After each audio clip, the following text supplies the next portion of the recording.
ikaze muri iyi nama iri kuba hano i Kigali muri Kigali Convention Center. Ni inama yiga ku mutekano, National Security Symposium. Ni inama itegurwa n'ishuri rikuru rya gisirikare riherereye i Nyakinama mu karere ka Musanze, rizwi nka Rwanda Defense Force Command and Staff College. Ni inama kandi itegurwa ku bufatanye n'ingabo z'u Rwanda RDF n'ubuyobozi bwayo, ndetse ikaba ari inama ihuriza hamwe inararibonye mu by'umutekano, abashakashatsi ndetse n'abandi bafite aho bahurira n'urwego rw'umutekano. Ikaba ari inama ije mu gihe umugabane wa Afurika genda basirwa n'ibibazo by'umutekano muke, iterabwoba ndetse n'ibindi bibazo hano ku mugabane wa Afurika. Muri aka kanya rero hakaba hagiye kujyaho ikiganiro kigiye implications for Africa's security, to be moderated by Mr. Joel KIBAZO, a public affairs and communications consultant. Mr. Joel is a founding partner of JK Associates, a London-based consultancy specializing in public affairs, communications, government relations, African business and finance. His wide experience spans over 30 years in the world of journalism, broadcasting, diplomacy, and management and finance with some of the leading companies and institutions in the world. Joel was Managing Director Africa at International Business and Communications Consultancy, FTI, Director of External Relations and Communication of the African Development Bank, the continent's premier financial and economic development institution. He was the official spokesperson and Director of Communications and Public Affairs at the Commonwealth Secretariat, the international government serving over 54 nations of the Commonwealth. For 12 years, Joel was a journalist at the Financial Times newspaper in London. He also worked extensively in broadcasting, reporting, and presenting business, education, and cultural programs for the BBC, as well as other broadcasters. Please join me in welcoming Joel to the podium.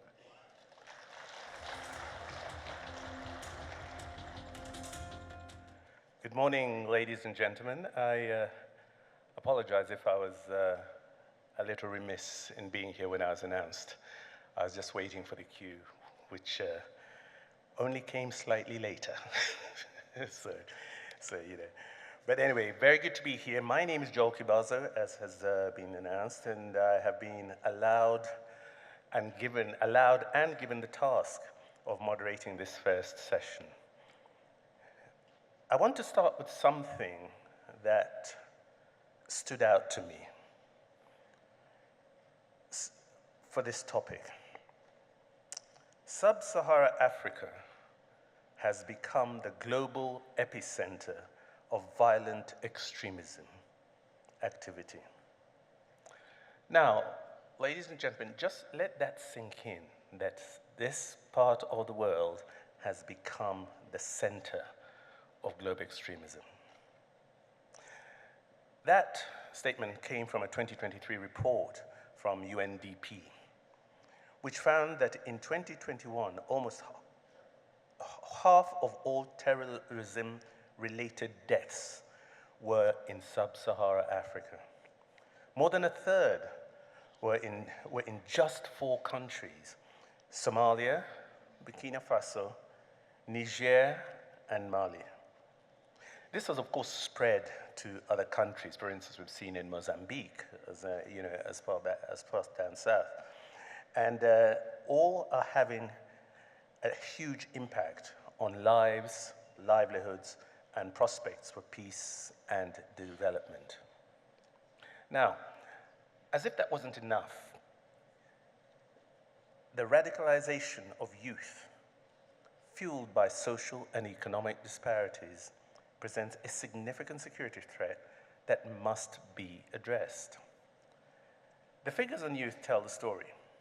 Most data indicates that more than 60% of the total population of Africa is made up of the youth. If we take this country, Rwanda, nearly 80% of the population is under 35.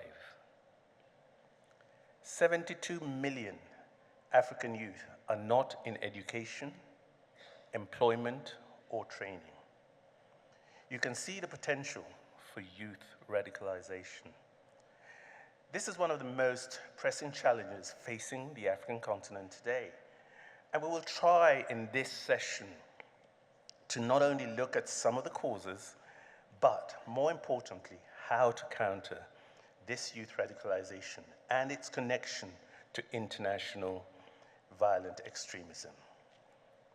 Ladies and gentlemen, we have a stellar panel to address this most important of topics that we're starting this 12th conference with. And we have a stellar panel and who are now going to join me on stage. I'll just read them out and say a few things about them. First and foremost, from Rwanda, we have Major General Joseph NZABAMWITA. Where is he? I think he should be around. You're right. Okay, sure. Okay, fine. And the Major General is the Secretary General of the National Intelligence and Security Services, and he's done this since 2016. Before his appointment, he served as Director General of Policy and Strategy at the Ministry of Defense. He also worked as the Military and Defense Spokesperson, a position he held since July 2011.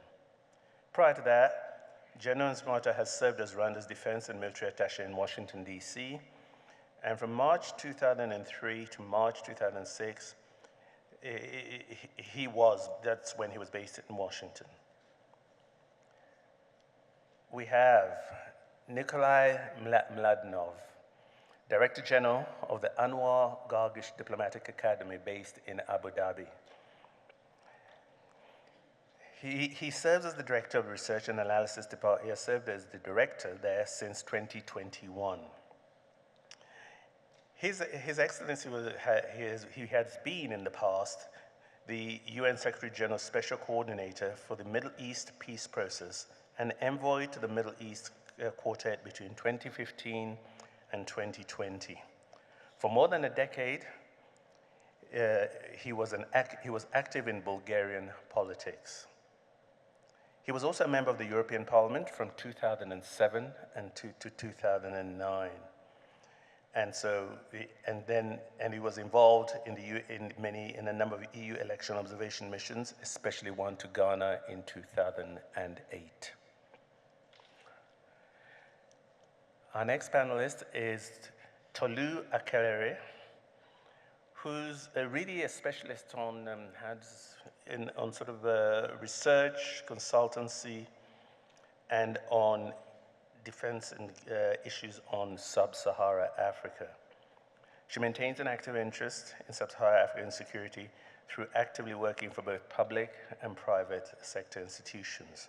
This ranges from ad hoc security interviews on the Sahelian affairs to research papers for the Hudson Institute in Washington, D.C.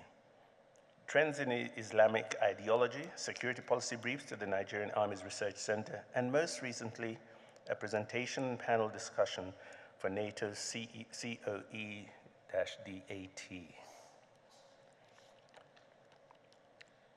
Dr.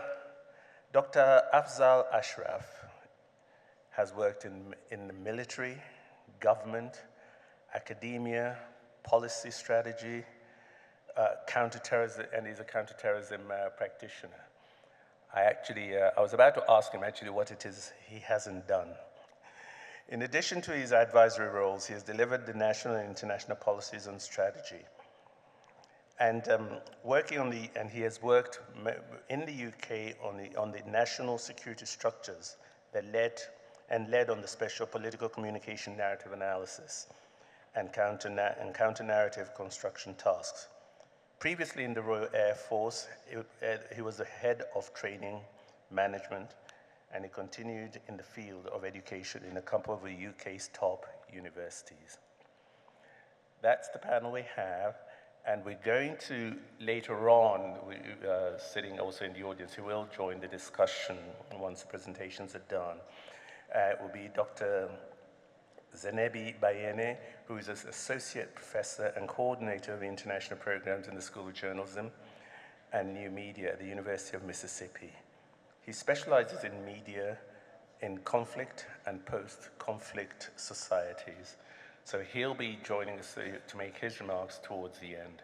Ladies and gentlemen, your panel.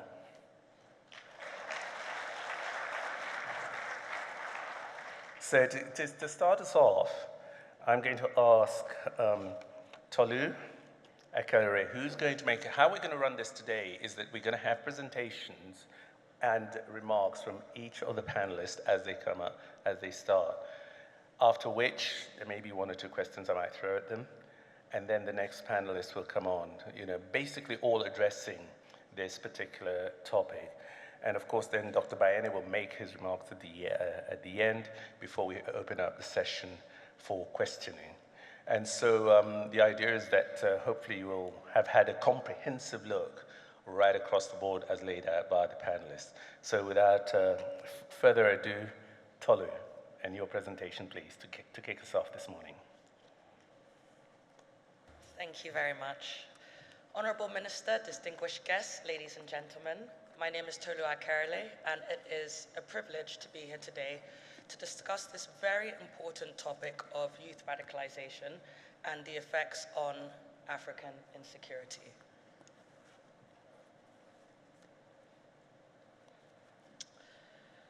So in order to first open up this topic, we have to look at counter-violent extremism and radicalization waves. And I'll be doing this through the following themes. First, we need to look at how it works, who's doing the radicalization, who are the targets, aka who's the target audience, what the implication of social networks and the internet is on self-radicalization and the growth of this trend, and also the role of religious leaders and institutions, particularly in radicalizing and resisting radicalization. So defining radicalization, the European Commission quotes as being a phased and complex process in which an individual or group embraces a radical ideology or belief that uses, accepts, and or condones violence, including acts of terrorism. And this is done in order to reach a specific political or ideological purpose, such as the establishment of an Islamic caliphate.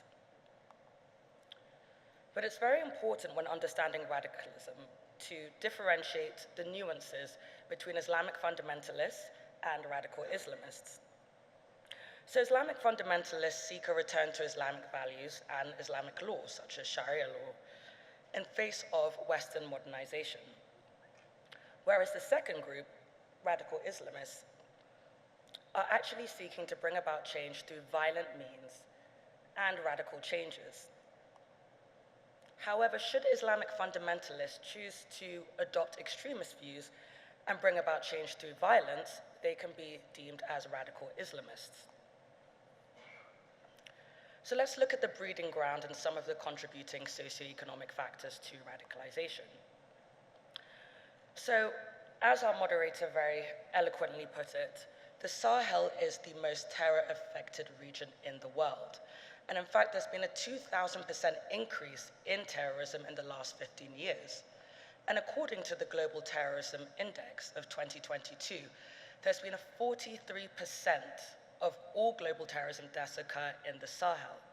So you can see from this map that the Sahel stretches from the Atlantic Ocean in the west to the Red Sea in the east. And while we have debunked this theory of poverty being a driver for radicalization, it is definitely linked. So we see a disillusionment with the existing political systems. We see a disenfranchised youth. We also see political disillusionment and the Islamicization of politics, because in Nigeria, for example, northern Nigeria, Sharia law was introduced in 1999 in all northern Nigerian states. Now, this was done as a political ploy in order to seek re-election, etc. But what we saw was that those political elites in northern Nigeria didn't live their lives in accordance with Sharia law themselves. So again, the wealth of those in power in a lot of these African countries against the backdrop of lacking basic services, healthcare, lacking infrastructure, all of this leaves a youth that feels neglected and also deceived by their political leaders. So there's this perception of hypocrisy, and particularly in post-independent countries following colonialism, this rise in secularism and towards secularism has contributed to the growth of radical Islam. So we have a brilliant youth across the African continent who is driven and has a desire to do something with their lives. And this desire to bring about change or to be impactful is seen as low-hanging fruit by radical extremists. So they give this youth something to do. Other permissive conditions that contribute to the rise in radical extremism on the continent is this history of authoritarianism. And we see sub-Saharan Africa, particularly the north and west of Africa, is very susceptible to radicalization. So this history of authoritarianism plays a key role in radical movements through this cycle of repression and radicalization. We see age-old violations of civil and political rights and the repression of opposition forces. So this steers a population towards radical thinking. Terrorist groups then flourish in the ungoverned space left by runaway governments. And of course, we have what we consider porous borders, but of course, these borders are simply lines that have been drawn in the sand that have no regard for the cultural and ethnic groups that share similarities across the borders. So we see stateless areas with less resistance, like Mali or Niger, becoming safe havens for radical extremists who use quasi-ethical claims to justify and recruit. So under the umbrella of misappropriated jihad, there's a call to, fight this holy war against the oppressors, whether it's the West, whether it's the incumbent government. I'll expand on that in subsequent slides. So it's important to understand there is an international component to this. So as I mentioned, a lot of countries post-independence saw a decline of traditional Islamic organizations and a collective local Islamic identity, which has led to a rise in extremist groups. Now, terrorist groups exploit this concept of a near and far enemy as propaganda, and this leads to an increase of self-radicalization of a disenfranchised youth. So what do I mean by that? Well, here's a quote from the former emir of Al-Qaeda in the Islamic Maghreb, Abdelmalek, who said, "We seek to liberate the Islamic Maghreb from the sons of France and Spain, and employment for the outsiders, and protect it from the foreign greed and the Crusaders' hegemony." Now, these are very strong words: liberate, foreign greed. So again, there's this concept of the far enemy, whether it's the West or France or what have you, on near enemy soil, which is again the regional governments. So the recent expulsion of France from some of these Sahelian countries has led to some kind of vindication, furthers this propaganda of expel the enemy. And France has now been replaced by the Russian Wagner group. So again, this feeds into the narrative of fighting to reclaim their sovereignty, fighting for an Islamic state, etc. So as you can see here at the bottom of the slide, we have a large presence of the Islamic State and Al-Qaeda that have their affiliated entities across the continent, whether it's Tunisia, Libya, Algeria, Mali, Sudan, the Lake Chad Basin. You can see all of these groups, and they have cemented themselves through digital propaganda and governance.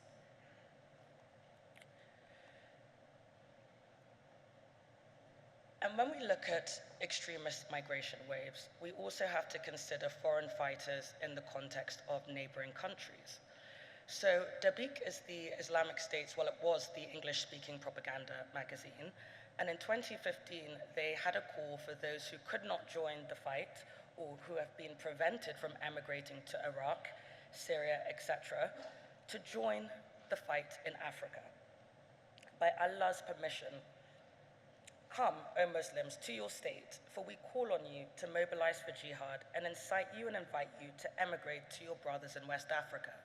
So again, as far back as 2015, there was this call to join a collective, a brotherhood. And the language that's adopted here, O Muslims, mobilize for jihad. So it's a very strong language. So I'm going to delve into some more recruitment tactics. I mentioned digital propaganda, and the FBI's counter-terrorism division in 2014 noticed a significant change in the Islamic State operations. The group published about 100 names and pictures on social media networks, telling its followers to attack and kill any of the people they came across in this list of 100 names and photos. Now again, this is a very strong call to action, and it incentivizes and incites lone wolves, which are notoriously difficult to counter.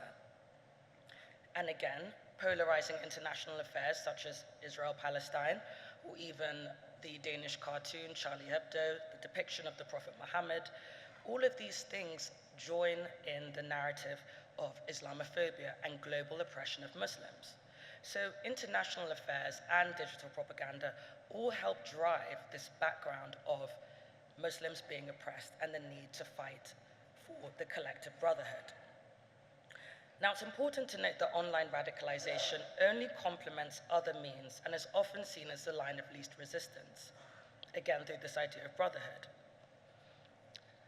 But the other strength in these extremist groups on the continent is how they present themselves as alternatives to government. And they do this by humanitarian assistance. Ansari, which is an Al-Qaeda affiliated group that broke away from Boko Haram, they've actually been described as a peaceful organization that helps local community members. Similarly, we see how they protect the rural people who are being neglected by the government. Islamic State in the Greater Sahara also resolves land tenancy issues, protects people's cattle from theft. So again, they're seen as providing and protecting the local culture and community by providing membership. And JNIM, which is an Al-Qaeda affiliated group, actually exploits intercommunal tensions and recruits along ethnic lines, favoring the Fulani group over the Dogon ethnic group. And of course, off the backdrop of disenfranchised youth, poor job economic opportunities, etc., a lot of these groups have started self-funding. That we saw this with the Islamic State in Iraq and Syria, and it's also true for the Islamic State in the West African province, who raises up to $48 million a year on the fish and pepper trade around the Lake Chad Basin. So you can imagine if that kind of money is coming in on an annual basis, how it would incentivize people to join. And some people don't join these groups for religious purposes. Some are just interested in remuneration, which they receive when they join. Again, some are lured by the financial component, access to drugs and women. So this is more just a carnal reason for joining and also being part of a group. The social welfare aspect of distributing food and medicine, and also controlling the local economy, also adds to the attractive lure of these extremist groups. But on the other side of the coin is forcible recruitment. So we see this with the likes of Boko Haram, who recruit young children, child soldiers, ply them with tramadol, and put them on the front lines. And I've spoken to members of the military in Nigeria, and they say that it's extremely difficult to go against an opposition when you're seeing an 8-year-old in front of you. So either you're being killed by an 8-year-old or you choose to kill an 8-year-old soldier. We also see how Boko Haram has used women and children as human bombs. Sex slaves, human trafficking, etc. We're all aware of how Boko Haram kidnaps and takes children from boarding school and again enlists them or has child brides. So there is this notion as if you're not with us, you're against us. Local communities are extorted, territories are seized. If you're a Christian, perhaps your home will be seized and suddenly you have to pay a tax. Because what these groups are doing is they're creating proto-states. And by this, they can then extort the local community. They can say you have to pay a security tax. So again, if you want to stay alive in this area, you now have to pay a levy. There is also a hardliner stance from the likes of the Islamic State in the Greater Sahara, where they amputate thieves' feet, etc. So there is a strict regulation of civilian behavior. So I'm going to briefly touch on some of the solutions and how we can collectively de-radicalize.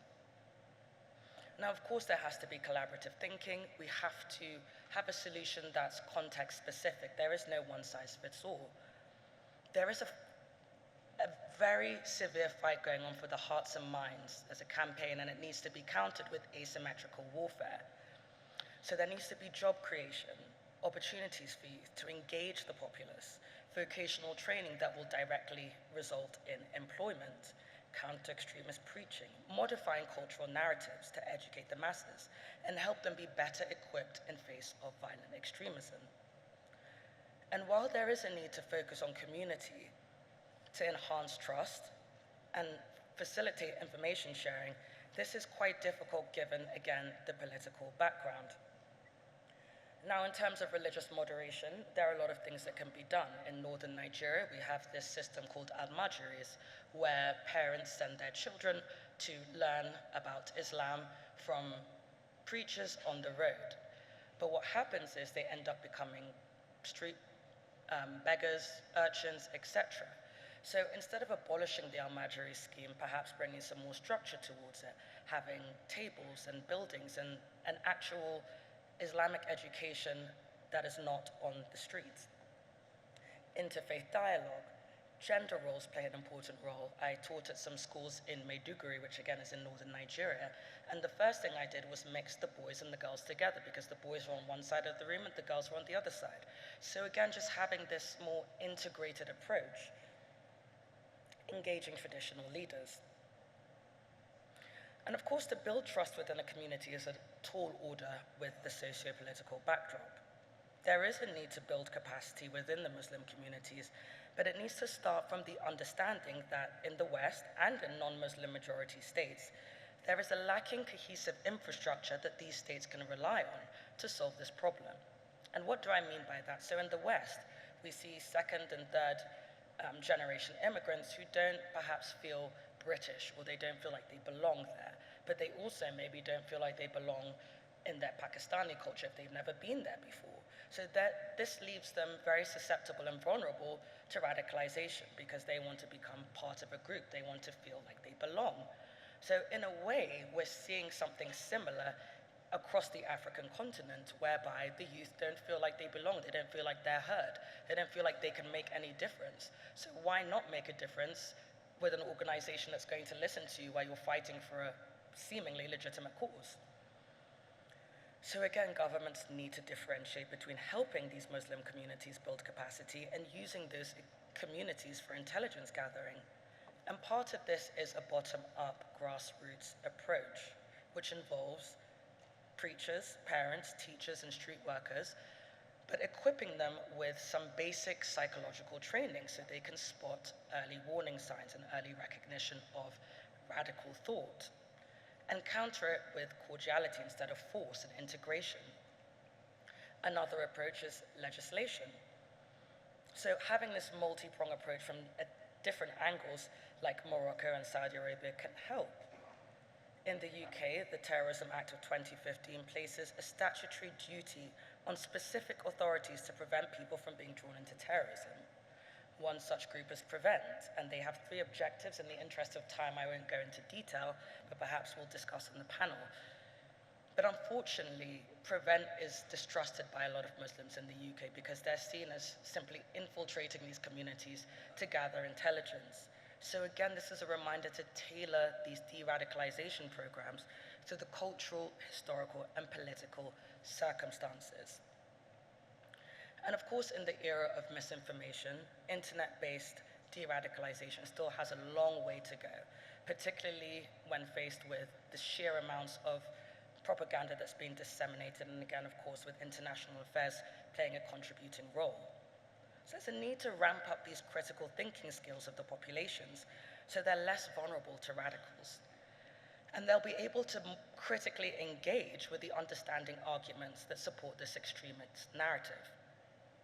And we can do this through well-respected scholars and preachers who will then delegitimize the actions of radicals and refute their theoretical and ideological justifications. In Saudi Arabia, for example, political dialogue was encouraged with prison detainees. And what happened was prisoners were able to debate and discuss with moderate religious scholars. So they could discuss all matters of religious interpretation. What does it mean to have relations with non-Muslims, be it as a friend or otherwise? And this is an approach that should be taken into consideration. Morocco also had a very comprehensive counter-radicalization measure, such as political and religious reform. Through government funding of literature and media, they were able to disseminate moderate religious knowledge. But it is important to err on the side of caution with this, because it can be seen as government interference to shape religious messages, which then leads to government criticism, the idea of the near enemy again, and a potential perceived return to authoritarianism. And this again perpetrates that circular propaganda. So while these are some best practices that can be shared, it is very important that we understand one size doesn't fit all, and we will have to tailor the approach and have cross-border collaboration and just hope for a better future by giving youth an opportunity to be heard, having youth in positions of political and influential, impactful means. So thank you very much, and if there are any questions, I look forward to answering them in the panel. I just wanted to ask you a couple of things. Is the intervention of Russia and the displacement of France in the Sahel, is that making a difference? It is, because while you have the presence of foreign forces, there is this idea that there's a battle for the sovereignty of the people. So once you have the presence of whether it's France, whether it's Russia, whoever it is, that is fighting the extremists can use that to further their narrative of we are under attack as Muslims. We are under attack because we're fighting for an Islamic state. We're fighting for Muslims not being oppressed. So it's almost directly oppressing them. And even though those who understand the true interpretation of Islam can see that this is radical thought, it actually just adds more fuel to the fire, because it gives them that perpetual narrative of we are not being respected, we are under attack, we are oppressed. So I think, yes, the presence of these forces adds to the narrative. Also, the other question I had was that we've seen sort of activity now, for instance, we talked about the Sahel, but we now have sort of, for instance, in Mozambique. So, for instance, you know, is this spreading? Or is it a different type of radicalization that's going on? Exactly. It's a different type of radicalization, because if we take the likes of Senegal, for example, who has a very large Muslim population, they're not struggling with extremism. Yeah. So that's why it has to be context specific. What we see in Mozambique is not what we see in Nigeria. What we see in Nigeria is not what we see in Mali. So even though there's similarities in terms of the spread and growth of radicalization, and again, like I mentioned, some of those contributing and permissive conditions that allow extremist thought to thrive and grow, it doesn't always have the same root cause. Okay, and one more from me, which is that a while back I was working on the Pakistan-Afghan border. And in that area, one of the things that you see is that a lot of the young people sort of go to madrasas. And so their first allegiance, shall we say, is not to the state, but to the religion. Now, where would that fit in your best practice kind of scenario that you gave us here? You know, because I'm sure it could happen in sort of on the African continent as well. I think the importance is an interfaith dialogue. So even if you have an Islamic-based education, which again, literature, the Quran, there is a lot of value in that. As long as you're not becoming the other, or you're separating yourself from other cultural or religious believers, I think it shouldn't really drive or propel radicalization. Two things can be true. You can have Islamic education in madras, you can have a higher education, but as long as you're being exposed to tolerance towards others, it's absolutely fine. I don't see that being an issue.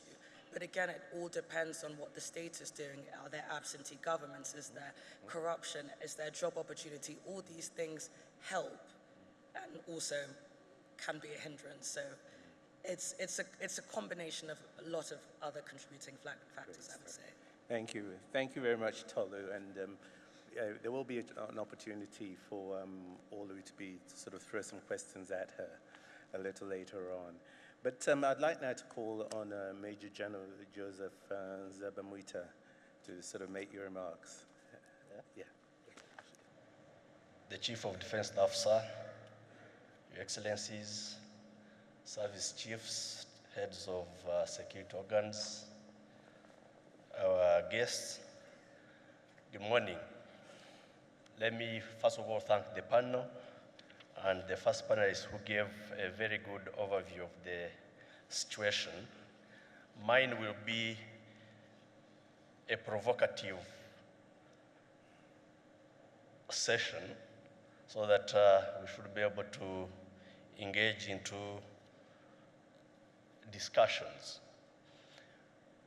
I thank the college and the RDF leadership for having given me this opportunity, but for organizing this series of National Security Symposium. Today is taking place after 30 years of the genocide against the Tutsi. Rwanda has made remarkable progress, although we are still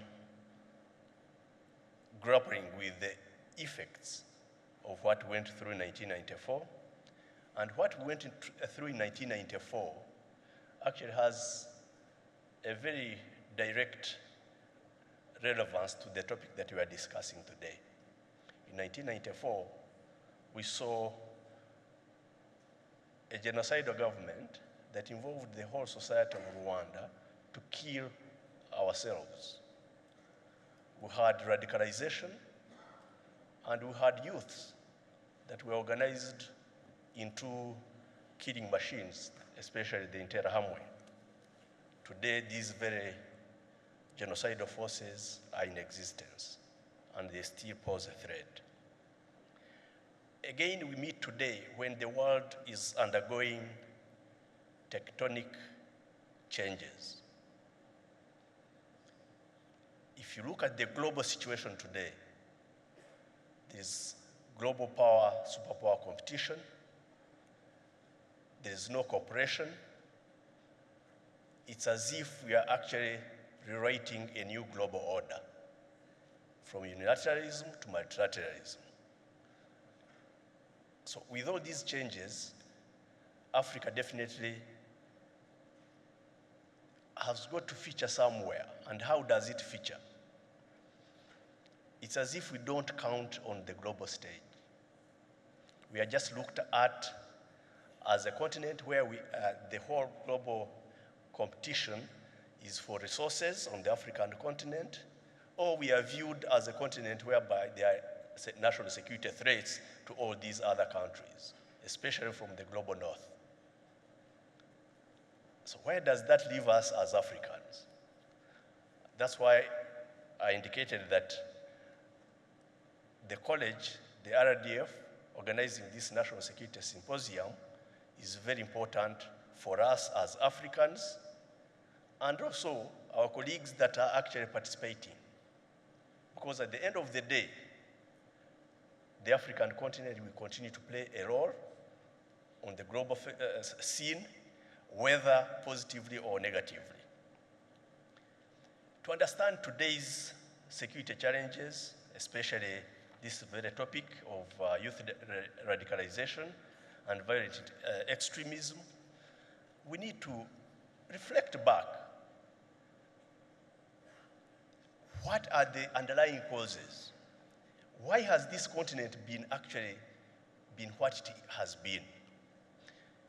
The current issues that we have can just be seen from what Africa has been suffering through for ages. I'll mention just a few of them. Slavery. Slavery and the impact that it made on our continent. We lost a youthful population to the Americas, to Europe, to Middle East. So Africa was denied of its strength, and therefore the impact as we face it today, we need to face it and trace it back in those times. Secondly, colonialism. The impact of colonialism on and destruction of African countries, or rather African peoples, our cultures, our development is still prevalent today. We are still nursing the effect of colonialism. It should not be a pretext to us as Africans, but if we do not look at the colonial legacy, then we are not going to understand the challenges that we are facing today. Third, the mismanagement of post-colonial independence phase on our continent. Whereas we started very well with our Pan-African leaders clamoring for independence, did we achieve our aspirations as independent African states? How did we manage the independence period as to give the Africans their rightful place and their true independence that they looked for? The final one is the current phase where we are facing globalization and the advance of technology. So all these challenges have a huge impact on the African continent, and if not well managed, definitely are causes of what we see today. So, what is the narrative regarding Africa? Several countries, several continents, several regions actually engage in national security discussions, debates. I'll mention just a few of them. For instance, the Munich International Security Conference that takes place in Germany, in Munich, every year around February. It brings together European countries and the US under what is called Transatlantic Alliance. Under those conferences, they are discussing about global threats and how these countries, especially the global north, are able to confront the global challenges and advance their own national security interests. There are some others like the Shanghai, whatever, for the Far East, Russia, China, and whatever. But where do we feature as an African continent to discuss our own national security issues and issues that affect our populations? I've been privileged to attend some of these conferences regularly, and I can assure you there are only a few countries from Africa. Rwanda is always present, and the discussions on the continent are always discussing about the threat the African continent is posing on the global north. And what are these security challenges? Migration, radicalization, extremism, and terrorism on the African continent. And these countries are actually plotting policies on how to confront and contain Africa. So I used to wonder, why should the African continent be labeled the way it is?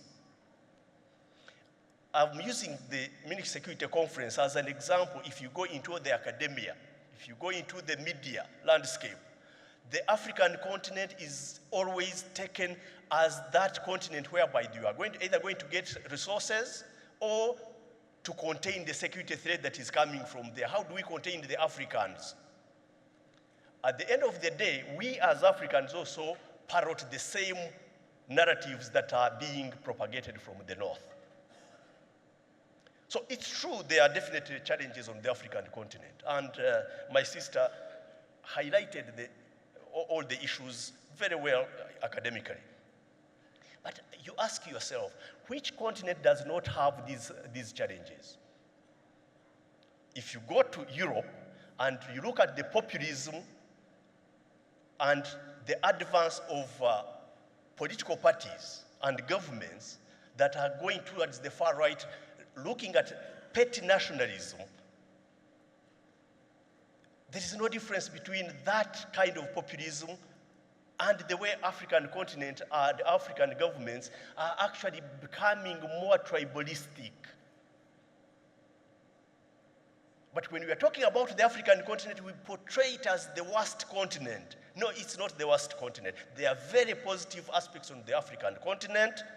It's only that we have not managed to govern ourselves and look at how we address the current challenges and threats, and therefore we engage into the real governance and development of our continent. So, do I blame the global north? Do I blame the developed world? Not at all. I'm just throwing the challenge to us as Africans. Do we love our countries? Do we love our people? Or we hate them? For diplomatic reasons, I'm not going to mention countries because each person is usually very patriotic to his own country. But you consider the status of governance in your own country. Do you fear your population? Do you fear your youth? What is the status of governance in your own country? What programs are there for the development of the country to give the youth hope? We fear our own populations. We fear our own youth. That's why our youth are struggling to migrate to the global north, to Europe. And as I indicated, this is not a problem only from Africa. If you go to Latin America and you look at the migration, the people that move to the United States of America, I think every single year they must be going between 6 and 10 million people that are moving from Latin America to the US. So migration is a big threat to the continent. But why should our youth migrate from Africa to Europe? They risk dying in the Sahara. They are detained in some African countries that are bordering the Mediterranean. And when they go towards, if they don't sink in the Mediterranean Sea, they are put in quasi-prisons even in European countries. So migration becomes a problem. Who is to blame? Let's look at the responsibilities of us as African countries to be able to stop this problem. So if it is not migration, then there is this radicalization. My sister went into all these details. How do we have this radicalization? If you don't have a youth that is educated, that is employed, that has aspirations of a better future, it gives room now for non-governed spaces and yes, the interference from external factors will come towards the radicalization of our youth. How are they radicalized? The issue of religious radicalization, religious extremism, currently we are talking about the Islamic radicalization. But Rwanda, historically, the problems that we have faced, we have not only, Islamic radicalization has been a small component of it. How about Christian radicalization? Do we ever even discuss about Christian radicalization? On the Rwandan context, we had the problem of colonialism that was actually propagated alongside the white fathers. The Christian, the Catholic entrenchment here on this country has been the source of divide and rule and radicalized our youth. So, when you are talking about religious extremism, let's also put it into context. Yes, there is the current threat of Islamic radicalization, but we should not parrot it from the Western view of radicalization and violent extremism alone. because Rwanda is an example of what we went through in 1994, the Interahamwe's and the 10 commandments from the Bible that were used by these extremists are live examples of how this country has been destroyed. Now, the weak and stagnant economies. How have we invested in our economies as the African continent? With all the natural resources of the continent, the multinational corporations that come and invest in these countries are just extractive industries that come, mine, and take all the raw materials, and the valuation, the value chain is done in these Western countries. That's where the employment takes place. So you have not managed your own governance system. We have not managed to govern our economies, and therefore we end up unemployed. Of course, our youth will definitely be attracted to the areas because of even the narrative that has been set. The international media houses are working for the global north or for these developed countries. They portray their countries as the most civilized, the most developed. So our youth are being attracted. At the end of the day, we all become victims of the narratives and the policies that we have set up in place. So how has Rwanda tried to sort out these problems? Number one, Rwanda is not an island. We have a fair share of contribution to the global threats, continental threats, and at the same time try to address our own problems. On the African continent, we have seen how Rwanda has contributed not only to peacekeeping, but also the building of the African security architecture. We have contributed to international peacekeeping. We are currently number 4, biggest troop and police contributing country, but we do not only contribute to these peacekeeping operations, but also bring in new paradigms, including the responsibility to protect the use of our women in police, to address gender violence. And why am I mentioning this? Because even when we address the security challenges that we have, we end up actually contributing to the problem rather than addressing the real problem, because we employ kinetic means without understanding the problem, the root causes of the problem. We end up actually injuring the women and youth, and therefore, because of the mistakes that government interventions take, then we end up actually creating room for recruitment and radicalization of our youth. So by Rwanda's contribution, we bring in Rwanda's lessons learned of what we went through in 1994. So Rwanda's peacekeeping model, modeled both on the multilateral peacekeeping, but also bilateral interventions, and working together with our friendly African countries, governments, examples of Mozambique and Central African Republic, whereby we do not only fight the extremists, the terrorists, but we work with the governments and civil society towards actually the practical de-radicalization process by addressing the real concerns of the population, of the youth, of the women, and therefore the population sees the government intervention as actually an alternative to what the extremists have been preaching to them, that the governments are predators against the population.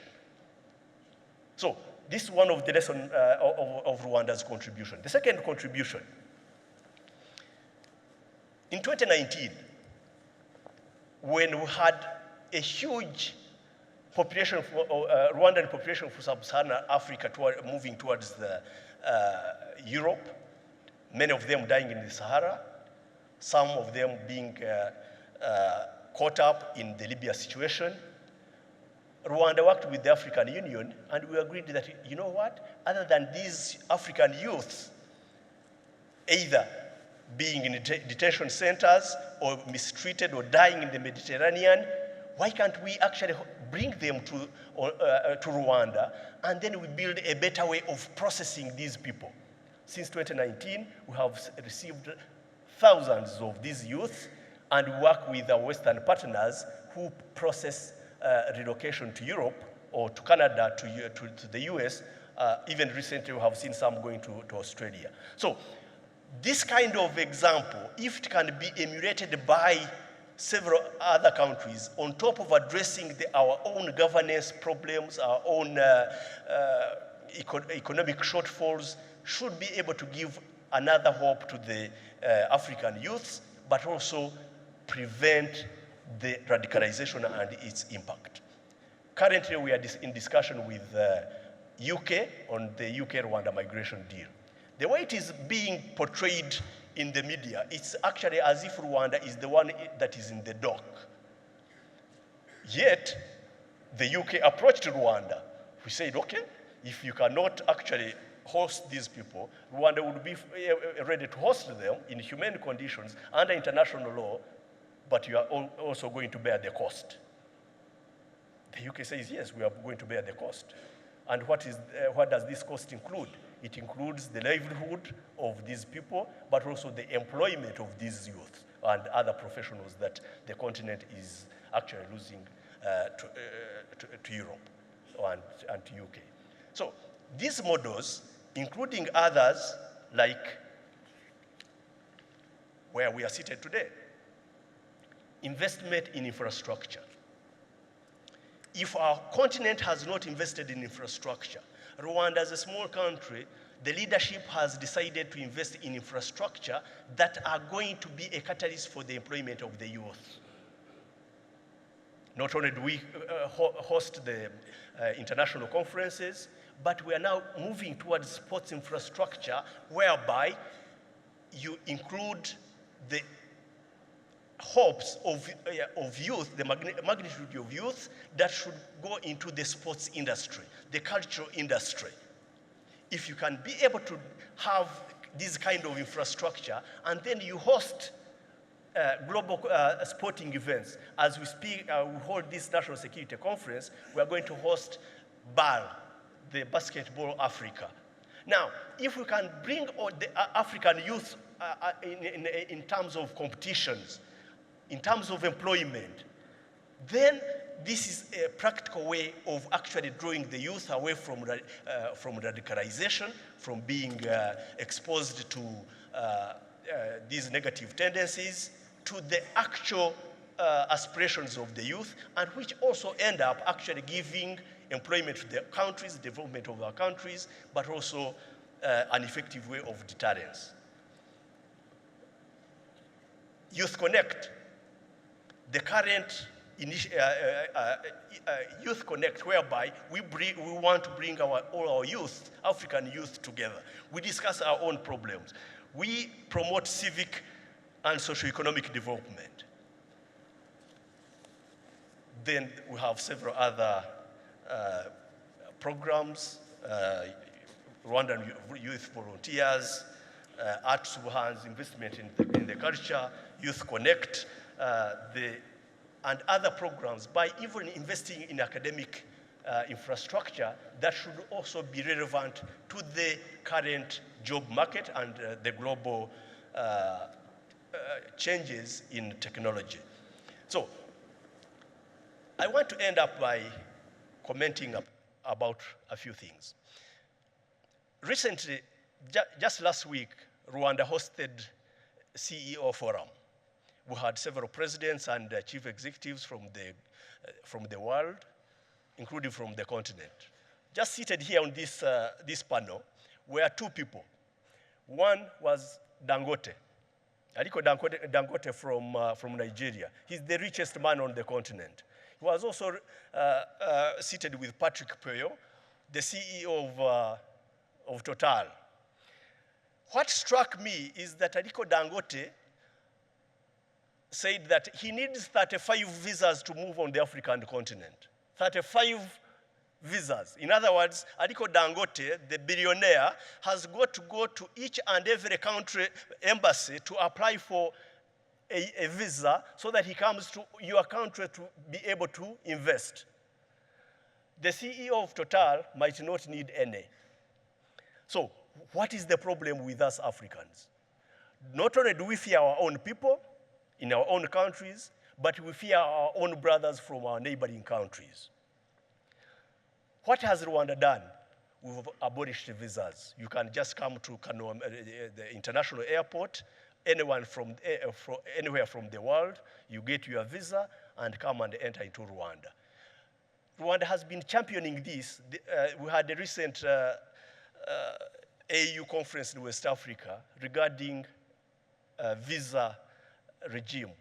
But I can assure you, it was only 4 countries that have ratified this protocol on eradication of visas on the continent. So as we grapple with this problem of youth and violent extremism, let's think about what we are doing as a continent.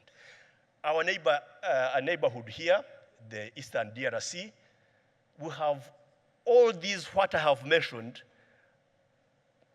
grouped together in that country. But I'll mention a few things. 1994, these youth radicalized under the Interahamwe and genocidal forces migrated to, were orderly, in an orderly way under UN Security Council resolution, withdrawn to Congo. They were protected there for 30 years. They have spread genocide ideology, and we have a population that is radicalized, that is fighting against their own colleagues, brothers and sisters, and as a result, Congo has got 262 armed groups. 262 armed groups. It's a global record. No single country has got as many armed groups on the continent, in the world as Congo has. And this is a phenomenon whereby if there is lack of governance, if there is poor leadership, if there is ungoverned spaces, the population is going to try and look for their own ways of survival. And the majority of all these 262 armed groups are mainly composed of youth. So as we talk about youth radicalization and violent extremism on the continent, let's be very conscious of our own failures, the external factors, but what we need to do as a continent, as our own countries, to be able to survive in these global changes that are taking place today. Thank you so much.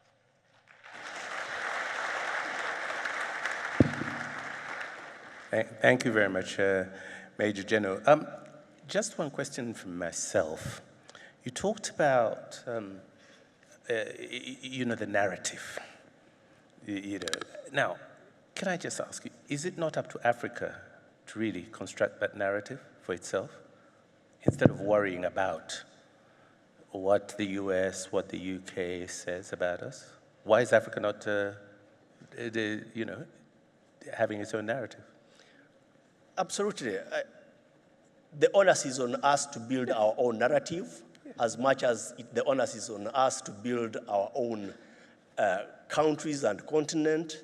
The development of our continent, of our countries, lies with us. And the least where we invest is in the youth. As you, in your opening remarks, the youth make the majority of our continent, in Rwanda. And yet, how much do we invest in our youths? So we need to build our narrative, but how do you build the narrative? You need to build the narrative if you have a program, if you have a policy, if you have governance, you have leadership. And if it is lacking, therefore, the Global North is definitely going to continue building the narrative. And they have never built a positive narrative on the continent, right from slavery, colonialism, post-independence, and even today. If you read any article in any global media, and they talk anything positive on any African country, then there must be a problem with that media, because they must be recruiting that one to be able to devour them. So they build that negative narrative. It is upon us to build a positive narrative by doing the right things and reporting the right things, even investing even in our intelligentsia, our academia, our countries. I told you about how we fear our own people. So we fear them, they migrate to Europe. We fear them, we depopulate ourselves. We fear them, we lose even the skilled personnel that we have and they go and build these other economies. So we need to build our own narrative. All right, thank you very much, Major General Joseph. Now, I'd like to call on Director General Nickolay MLADENOV. Please, could you sort of make some remarks? And I think you said they won't be too long.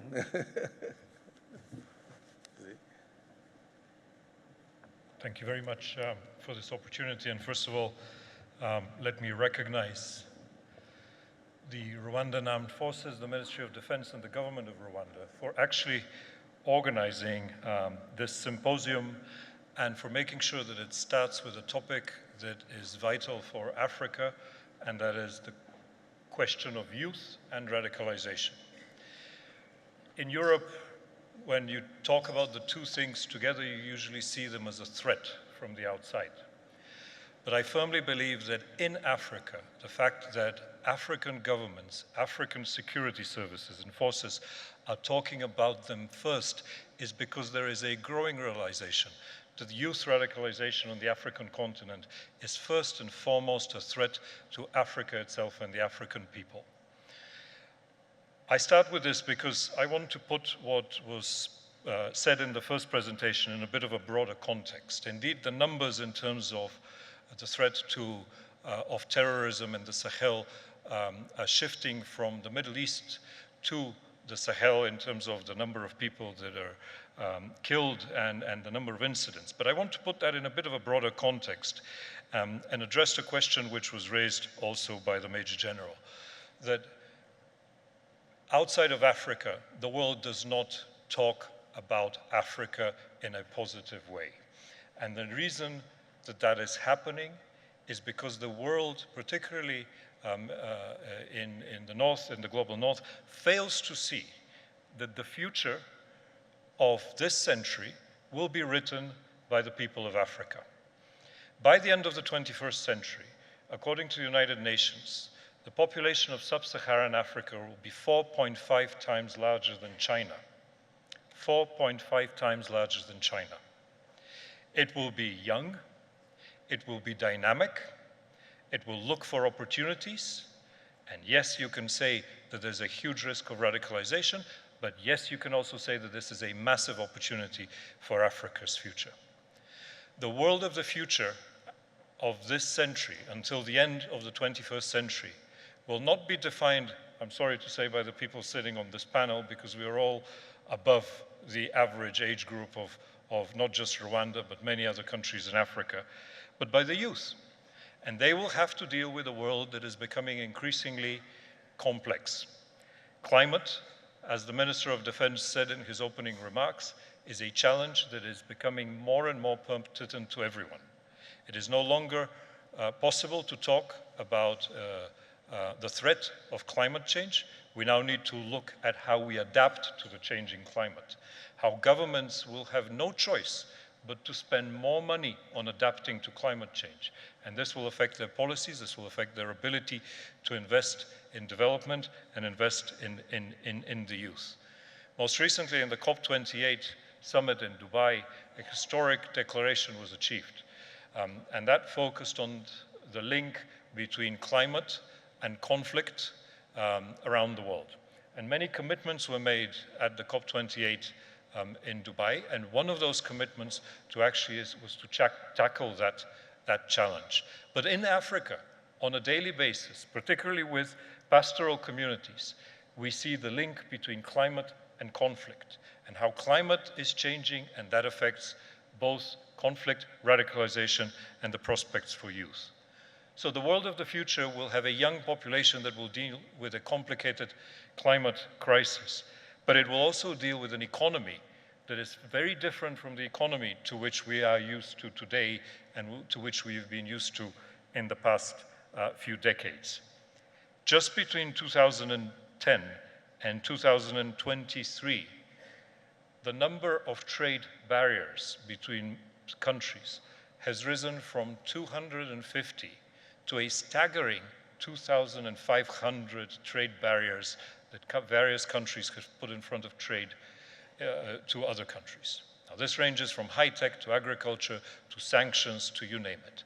But the fact is that the world of the future, as of now, will have a much more fragmented economy, an economy that will be much more difficult to navigate. And it will not only be the visa challenge that the Major General spoke about, it will be the challenge of trade. And that challenge, coupled with the increased indebtedness of a number of countries around the world, creates an ever more complicated situation. And finally, to make things worse, the youth of today will have to deal with the have-nots and the haves of artificial intelligence and technology in this century.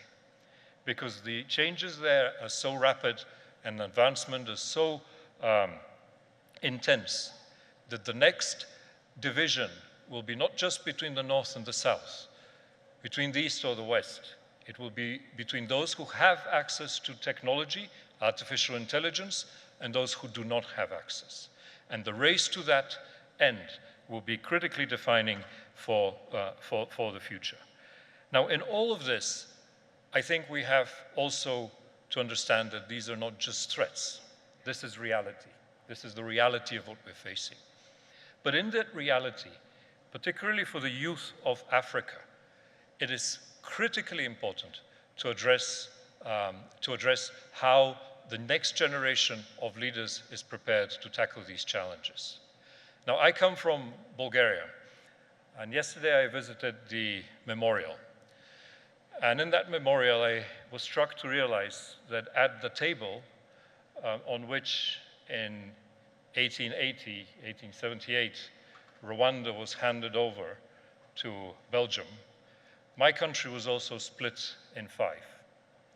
And in my country, in Southeastern Europe, that led to 5 wars within the 20th century.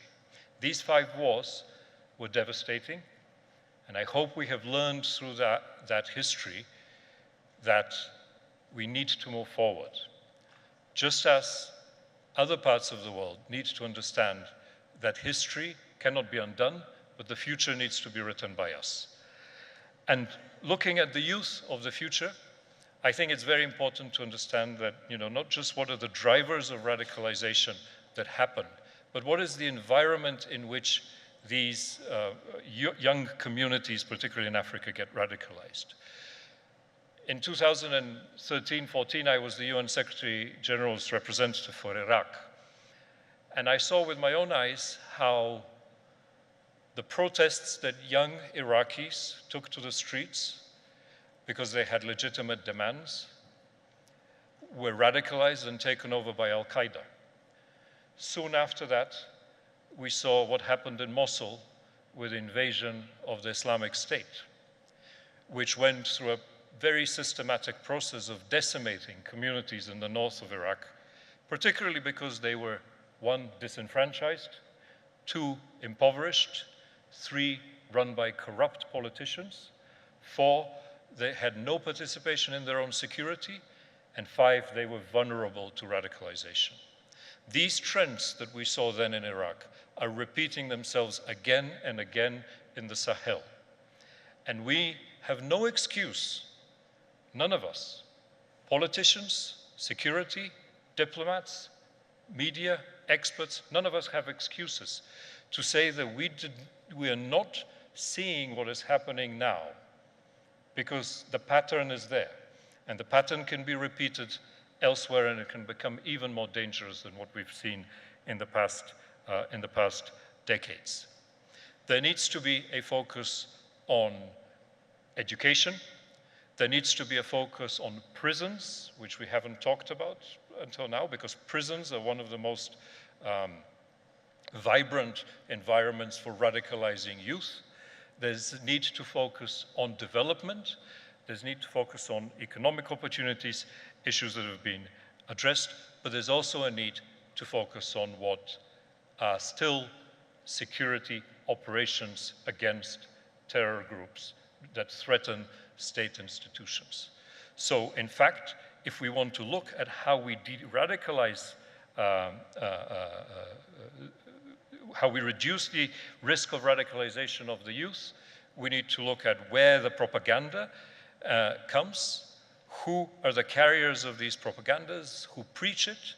We need to look at the environment, delivery of services, government delivery of services, opportunities for economic development, but we also need to look at cooperation between African states and others in the fight against terror groups as they emerge. And finally, in closing, one great challenge that we all have to face, and I think this will be a challenge that we will have to come back to throughout this conference, and that is, what is the new narrative that needs to be developed to tackle these challenges?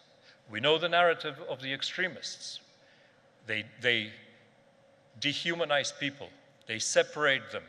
They make them into killing machines. They feed them propaganda, whether it's religious or other propaganda. They feed it to them and they make them insensitive to the humanity.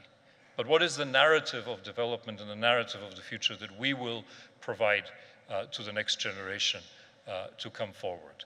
And as we develop that narrative, whether it is in Africa, in the Middle East, or elsewhere, we need to understand that we will be facing a very, very different world from the world in which we are used to today. And I hope that this event, as well as other events coming after this conference, will contribute to this discussion. Because the more that we think about it today, the better we will be prepared to tackle the challenges of tomorrow. Thank you. Thank you very much, Mr. MLADENOV. I just wanted to ask you, you talked about the fact that there's a lack of recognition that the coming period is going to be the African period. Why is that?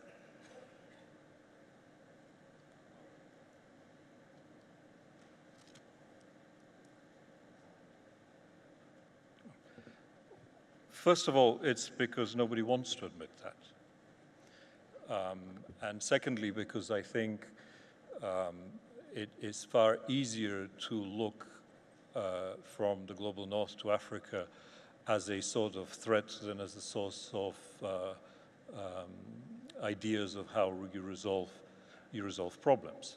Yet if you look at the details of what is happening in Africa, there are some very, very good examples of what can be done. The Major General spoke about Rwanda quite aptly. There are other examples that you can look at in Africa that are actually good, but that needs to be packaged in a new narrative, in a narrative in which you see more ownership, more African ownership of Africa's debates on the future, whether it's on security policy, economy, or anything else. And I think in the multipolar world and towards which we're heading, that discussion will come in a context where you will have more middle powers, if I can use that term, gaining weight in international relations, asserting their presence and their views and their policies, competing with each other in a different way than in the past. And that's why I think, when you look at Africa, all the ingredients to make that are there. They just need to be put together in a meaningful narrative. So does that mean the new narrative, what you pose a question at the end, which is what is the new narrative going to be? Is that going to be, do you think it should be incorporating the way Africa looks at itself? Yes. And then speaks to the Yes, world? I think it should be, but it should be also about how Africa speaks to the rest of the world, not just about itself, but how it speaks to the rest of the world. And I think that, again, there's some good ideas and some good initiatives that have happened and are taking place already, but there's a far greater need of a much more intense dialogue on these issues. It is happening in a different way, in a different context in the Middle East. Part of the world that I'm better acquainted with, where you have particularly the countries in the Gulf developing their own capabilities, capacities, diplomatic engagements or networks or or alliances, if you wish, that break the traditional mold. Within the last few years, we've seen the emergence of an India, UAE, Israel, US, I2U2 format, which before was very much impossible to think, reaching beyond that, beyond the region, in exactly that attempt to draft a new narrative in which you're the owner of your future far more than the subject of somebody else's policies. Thank you. Thanks very much. And now I'd like to call on Dr. Afzal ASHRAF, who sort of has some remarks he's going to make. So, Dr. ASHRAF. So.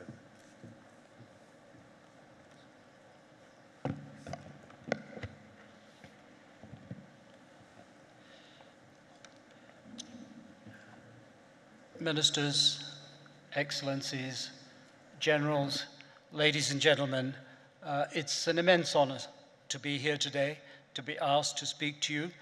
One of the problems of being last is that everybody else has eaten my time.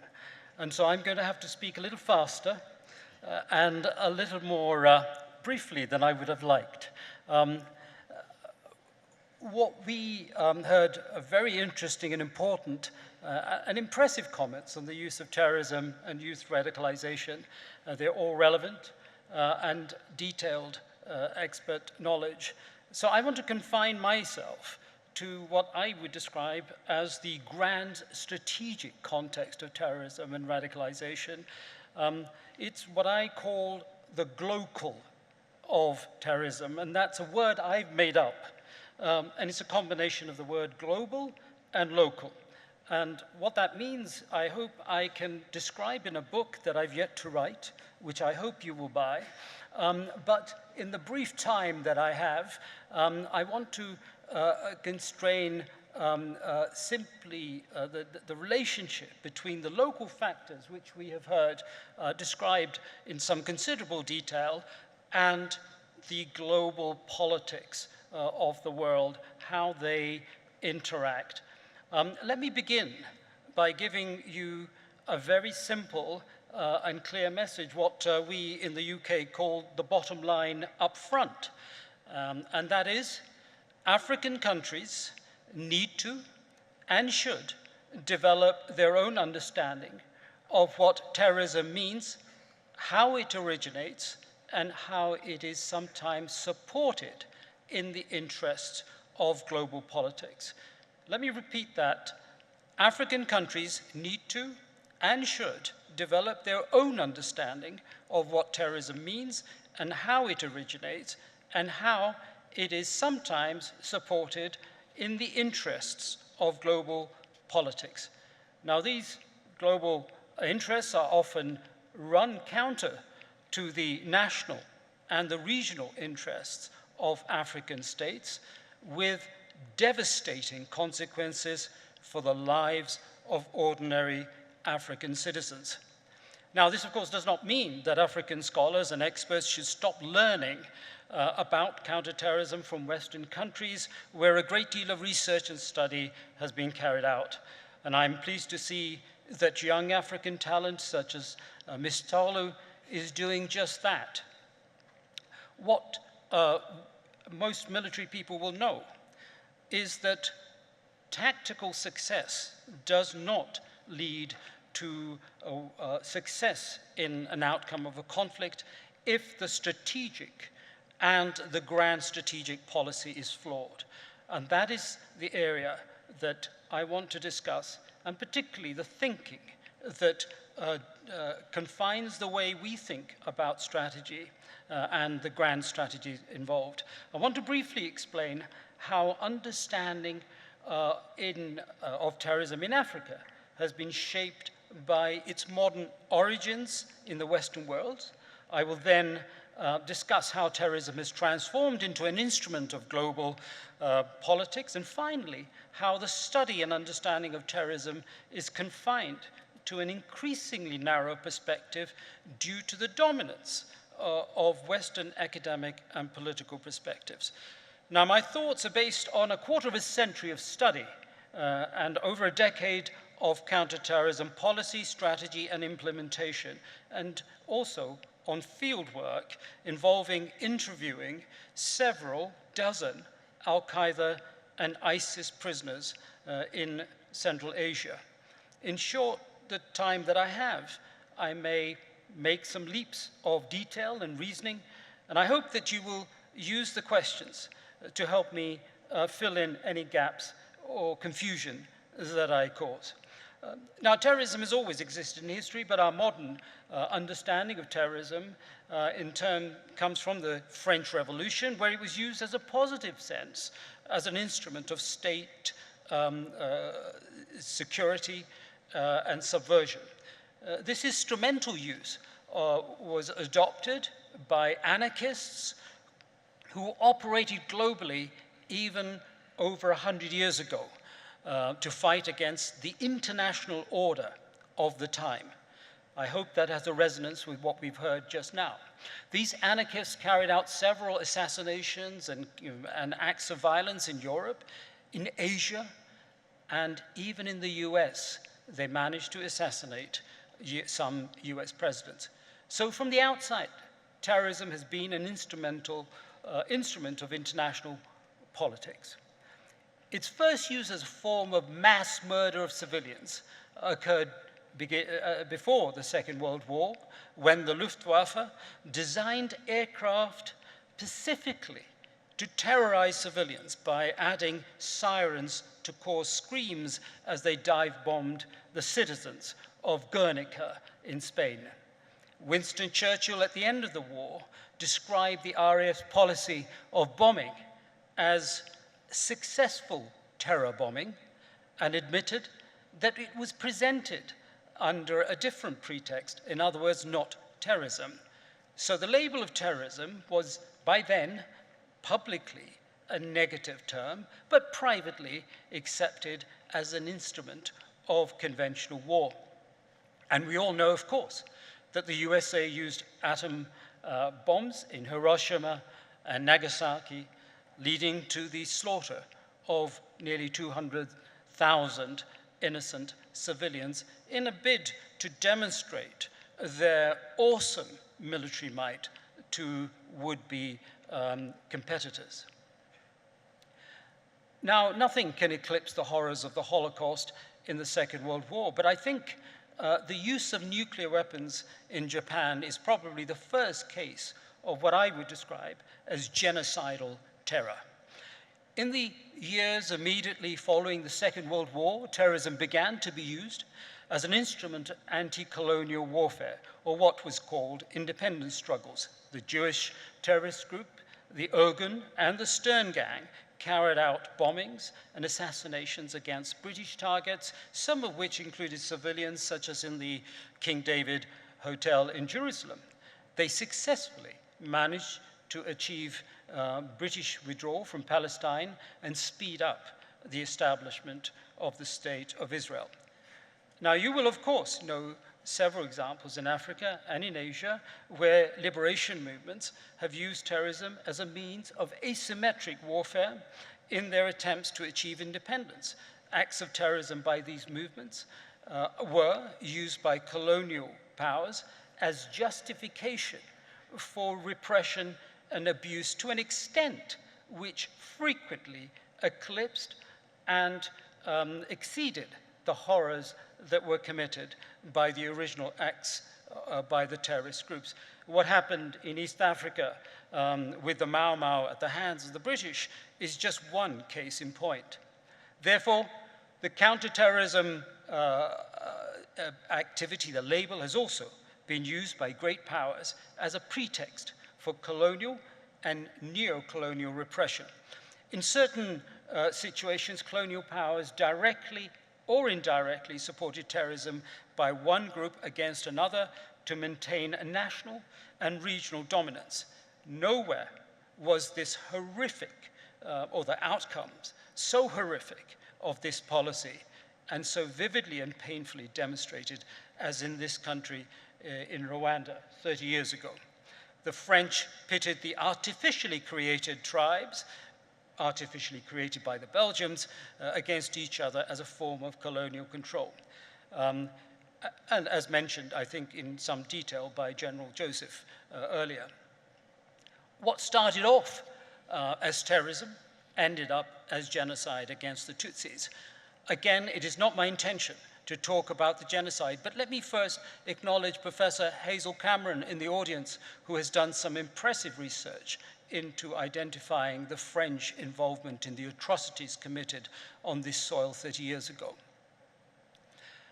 We should, I note, however, that the link between terrorism and genocide goes back. We saw terrorism as a pretext for the Holocaust by the Nazis, and we see it again linked through allegations of terrorism and genocide in Gaza.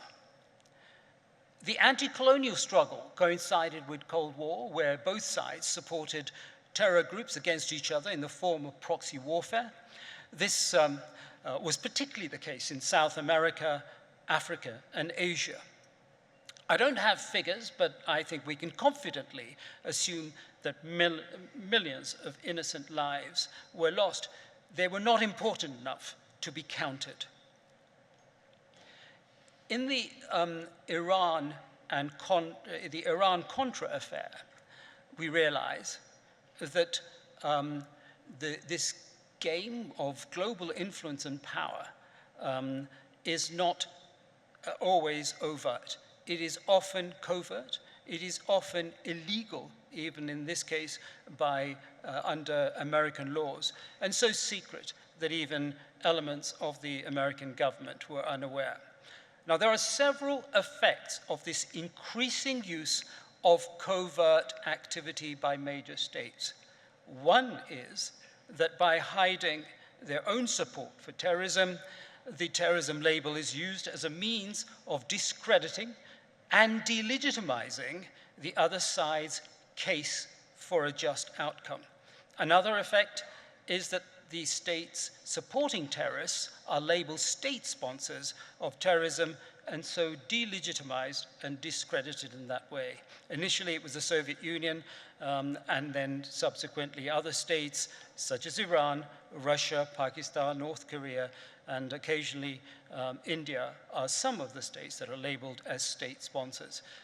Terrorism has understandably and quite rightly been identified as a threat to humanity, and many states, in fact most states and organizations such as the UN have cooperated to fight terrorism. This cooperation has provided opportunities for global powers to perpetuate their political influence under the guise of developing counterterrorism capabilities. Most African countries lack the capability to counter international terrorist groups and have consequently taken up offers of support from Western countries to deal with that threat. These arrangements are generally failed and in some cases have even increased the threat of terrorism.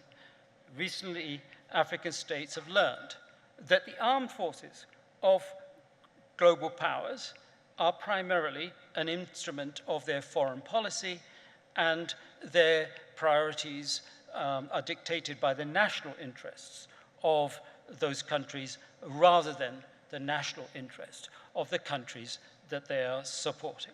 As a consequence, many of these forces, in fact, the majority of these forces, are being expelled from African countries. This move underscores the point that I made at the outset, namely that African states need to develop organic approaches and capabilities to fighting the threat of terrorism. An understanding of the global and regional ambitions of global powers within the African continent provides the essential basis for an effective approach. Now, much of what I've discussed is not reflected in Western research. For example, if you look for papers on global terrorism, these invariably discuss the use of terrorism and terrorist groups by what are identified as rogue states, such as Iran, Russia, North Korea, and others. There is very little knowledge of Western nations' involvement in such activities. Now, this is not some form of covert or deliberate censorship in the West. It is largely because the increasing nature of covert support and exploitation of terrorism precludes academic analysis of the realities on the ground. And I will explain how we can overcome that. Another factor is a sense of superiority that we in the West have because we live in a land that gives us the ultimate luxury of freedom of belief, of freedom of speech, and considerable personal, social, and economic security. It is hard for us not to believe that our superior standards of living are not related to our superior standards of thinking and acting. And so we are blinded to our own flaws and to the goodness and talents of others, especially those who live in the African continent. And that is why in the media in the West, you very rarely have any positive news of African governments. And I think, and if I just diverge from my script here, General Joseph made a very passionate plea about the fear that we have, or the Africans have, of their own people. The opposite of fear is faith. And I would like to tell you, General, certainly in my mind, I have considerable faith. And many of my friends are having increasing faith in the goodness of African people. Nowhere in the world's history has countries championed justice above power as African nations are doing. In the case of South Africa, indeed in the case of Nicaragua, taking legal measures rather than violent measures, rather than coercive diplomatic measures to establish a just order. And here, Africans have always been in the forefront, in my opinion, and I will expand on that in questions.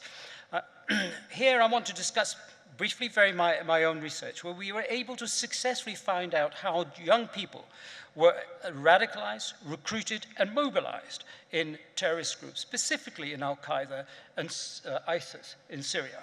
There are considerable barriers to such research. Such research is essential to find out how these things happen, not the reproduction of some people's hypotheses as fact. It's difficult to get anybody to talk freely, particularly former terrorists. So I had to work very hard to create a methodology where former convicts were confident enough to speak. This involved a great deal of psychological and other approaches. The outcome was a surprising high degree of rapport building and resulting in all but one of the 44 terrorists agreeing to interview and discuss freely with us how they were radicalized, mobilized, and operationalized into terror groups. A few of them, in fact, spoke so much that we had to stop them because we didn't have time. Now, we found through this research that there was considerable evidence of a coordinated, well thought out, and consistent methodology of recruitment. This methodology targeted young men from poor families who were either unemployed in their home countries or were, in most cases, operating as guest workers in countries such as Russia, Turkey, and most surprisingly, in South Korea. These individuals would work in factories during the day, and in the evening they would live in large accommodation centers where they would eat and were subjected to various forms of indoctrination. Now, although some of them, some form of religious indoctrination was provided in many cases, the single consistent factor of radicalization was the viewing of what appeared to be a single or variation of a single video. And this video purported to show Sunni Muslim women claiming to have been raped in front of their babies by Shia soldiers of the Assad regime in Syria. This feeling of indignation at an unjustifiable assault on vulnerable, defenseless women and children was the primary motivating factor. And that feeling, as you will see, and many of you will know, transcends religious, racial, and other identity criteria, and has been used by others in radicalization and other groups. Now, I don't have any evidence of who was behind the apparent consistent approach. If I were to hypothesize, then it would be those people who wanted regime change in Syria. Other publicly available information, such as that available from the British group, the Conflict Armament Research Group, showed that it took less than 10 days for a weapon that was funded and manufactured in Eastern Europe, funded by the coalition against ISIS, for a weapon to have been manufactured to be delivered in the hands of ISIS within, in Mosul. So within 10 days, there was some sort of a logistical process. There are other bits of information which indicate that the fight against ISIS in Syria was one where major global powers were primarily motivated by either regime change or regime remain, or the continuation of the regime. And in this conflict, innocent people in Syria and in Iraq were victims. Now, I don't want to leave you with the impression that I'm suggesting there are dark rooms in Langley and the CIA or elsewhere where people are creating terrorist groups. Most of these groups originate in a historical context from countries as far afield as India, Pakistan, and indeed the Middle East in terms of their ideology at the very least. And they apply that ideology to the local factors as been clearly explained. I'm merely describing what I believe to be an exploitative approach by major powers of terrorist organizations, just being aware that this is an important factor in dealing with radicalization, will be an important factor in dealing with radicalization and more effective strategies. African countries should therefore recognize that Western understanding of terrorism is not necessarily up to date and complete, and it is somewhat myopic. It does not recognize the global threat of terrorism that exists in Africa and should avoid, and African countries rather, should avoid stationing foreign forces on their soil. Most importantly, African countries should address the local grievances such as poverty, lack of education, employment, that make young people vulnerable to radicalization, while at the same time working hard through research and intelligence to find out where the sources of power come from for these groups. Now, by this I mean ideological, reinforcement, finance, and weapons. I would wager that at least one of those or more of these sources of power originate indirectly from a major global player. I don't think it's necessary in this forum to discuss whether exploitation and promotion of terrorism by major powers is a moral or a legal issue. Looking at it purely from foreign policy and security threat terms, it is a failed policy by major powers. It is a threat to African countries. But it is a threat that African states and institutions are, in my opinion, more than capable of addressing if they take the step to develop an organic Africa-led approach, an approach which builds on the world's most successful conflict resolution case studies, in my opinion, which is something that I have reinforced repeatedly whenever I have the opportunity to do so.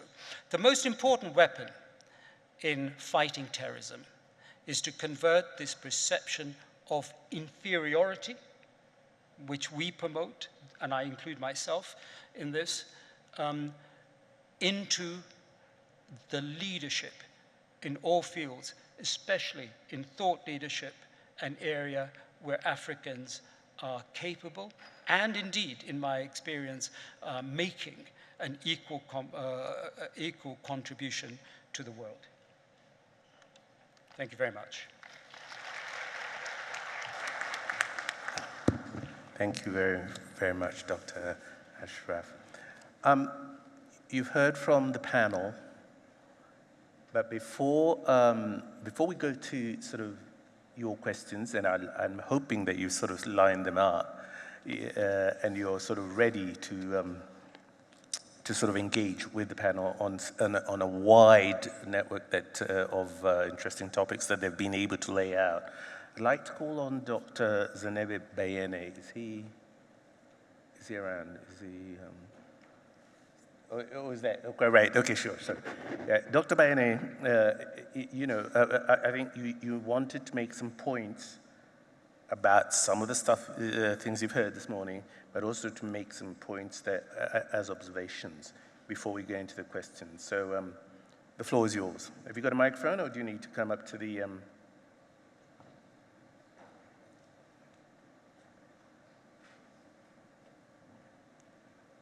Can we have a microphone somewhere? Thank you. Thanks.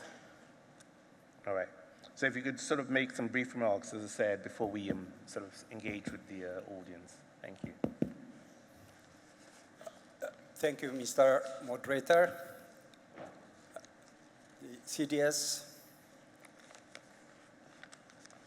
Commandant, invited guests, ladies and gentlemen, it gives me great pleasure to share my observations, reflections on this very, very important topic.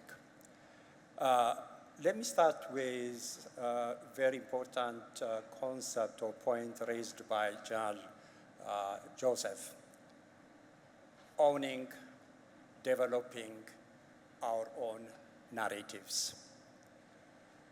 Probably one of the most important concepts, but neglected in many academic, professional conversations such as this.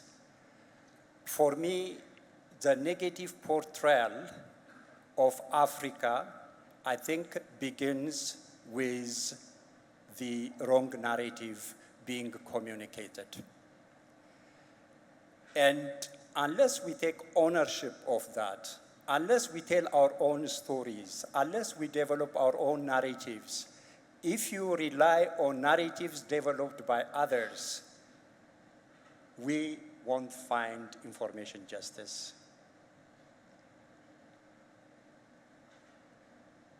I think, again, I completely agree with General Joseph when he said we shouldn't blame other external actors.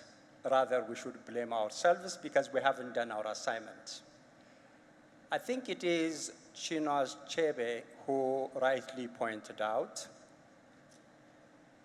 the story of a lion would be told by the hunter or the killer until the lion is taught to tell its own stories. Ladies and gentlemen, unless we start telling our own stories will be told by others. When they do so, they frame Africa the way they want it. Narratives define us. Narratives divide us. Narratives unite us. So I think this kind of important conversation should begin from that. With that background, let me share my own comment or reflection on this important topic. Let me share this story from Ethiopia. When I grew up, we used to see and hear news about Muslims contributing money for the construction of churches, Christians contributing money for the construction of mosques. If you go to Addis Ababa, the capital, the Grand Mosque is next to the Orthodox Church. This symbolizes the peaceful coexistence between these two major Abrahamic religion followers. Fast forward to today, we hear news about the opposite, meaning the burning of churches and mosques in some places.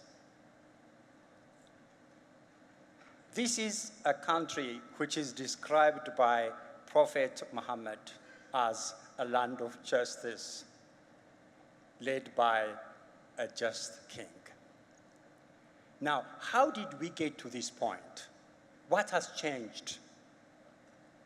A lot has changed, but I would like to focus on something which is in line with the theme of this conference, which is youth radicalization. First, let me share this definition with you because I believe this definition gives us the context for our conversation. So the 2015 UNDP report defined radicalization as a process marked by a departure from generally accepted social norms and values. I would like to underscore on this. Departure from generally accepted social norms and values. The objective of those using radicalization as a tool is to pressure others to subscribe to their ideology, whatever that ideology can be. So in this definition, based on this definition, we can see that there is Islamic Muslim extremism and Christian extremism, which includes what General Joseph and Ms. Toulu mentioned earlier. This is an inclusive, comprehensive definition, which includes any form of extremism, which is a departure from acceptable norms and values in a given society. So based on this definition, we can also make a brief few comments. As we all know, and as the previous speakers rightly articulated, while globally the likelihood of extremist violence, like the 9/11 attacks, has decreased, local and regional radicalization are on the rise. The UNDP report indicates that high-profile attacks, such as the abduction of 276 girls in Nigeria in 2014, the beheading of 21 Coptic Christian migrant workers in Libya in February 2015, the murder of 147 students in Kenya in April 2015, and the Boko Haram attacks in northern Cameroon are just a few examples of the atrocities committed by these radical groups. According to the Global Terrorism Index 2024 report, the epicenter of terrorism has shifted out of the Middle East and into the Central Sahara region of Sub-Saharan Africa, which now accounts for over half of all deaths from terrorism. Considering this context, it is crucial to explore the causes and ways of countering radicalization. The previous speakers have clearly listed down, articulated, discussed the various drivers of these radicalism. So I'm not going to repeat those points. Rather, I will focus on some of the ways of countering radicalism. So any attempt to sustainably reduce radicalization and subsequent violence must first take into account the root causes. From that perspective, some preventive measures include community engagement, building trust between law enforcement and the community, education, raising awareness, creating an inclusive political culture, and making the youth part of the decision-making process. But most importantly, creating employment opportunities, introducing and expanding after-school programs, and collaboration with the tech industry.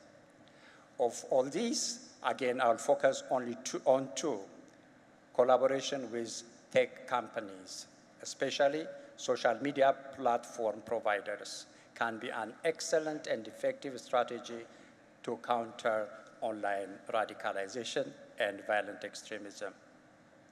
One approach to tackling radicalization on social media is by mitigating the formation of echo chambers. Often, the early stages of radicalization are reinforced by a one-sided, even false information. A 2019 PBS interview with the University of Pennsylvania researcher explored how social media algorithms can exacerbate this phenomenon by continually providing users with just as, or at times, even more extreme content. Thus, one creative approach could be tweaking these algorithms to provide users with more diverse perspective. Closely monitoring the online space for signs of radicalization is another step in the right direction. A few years ago, I was involved in a collaborative project between my former institution, Addis Ababa University, and Oxford University in the UK. The main goal of the project was to understand and address growing concerns about the possible use of social media content in inciting hatred and violence. The study provided a very strong empirical base to understand how prevalent the most extreme forms of expression are among conversations in social media space. One takeaway point of the finding was that a regular monitoring of trends and patterns of hate speech on social media can help stakeholders such as government agencies to identify and counter contents which promote extremism. A potential opportunity for this work was included in a 2017 UNESCO report on social media role in youth radicalization. So this shift in communication strategy presents an opportunity for tech companies to reduce radicalization on their platform by removing these videos and mitigating recruitment efforts. One should not be naive about possible pushback from some organizations such as human rights groups, which might criticize a potential collaboration between government agencies and social media platform providers on the assumption that such collaborations would erode people's right to express their views without fear. On the surface, this concern appears to be legitimate.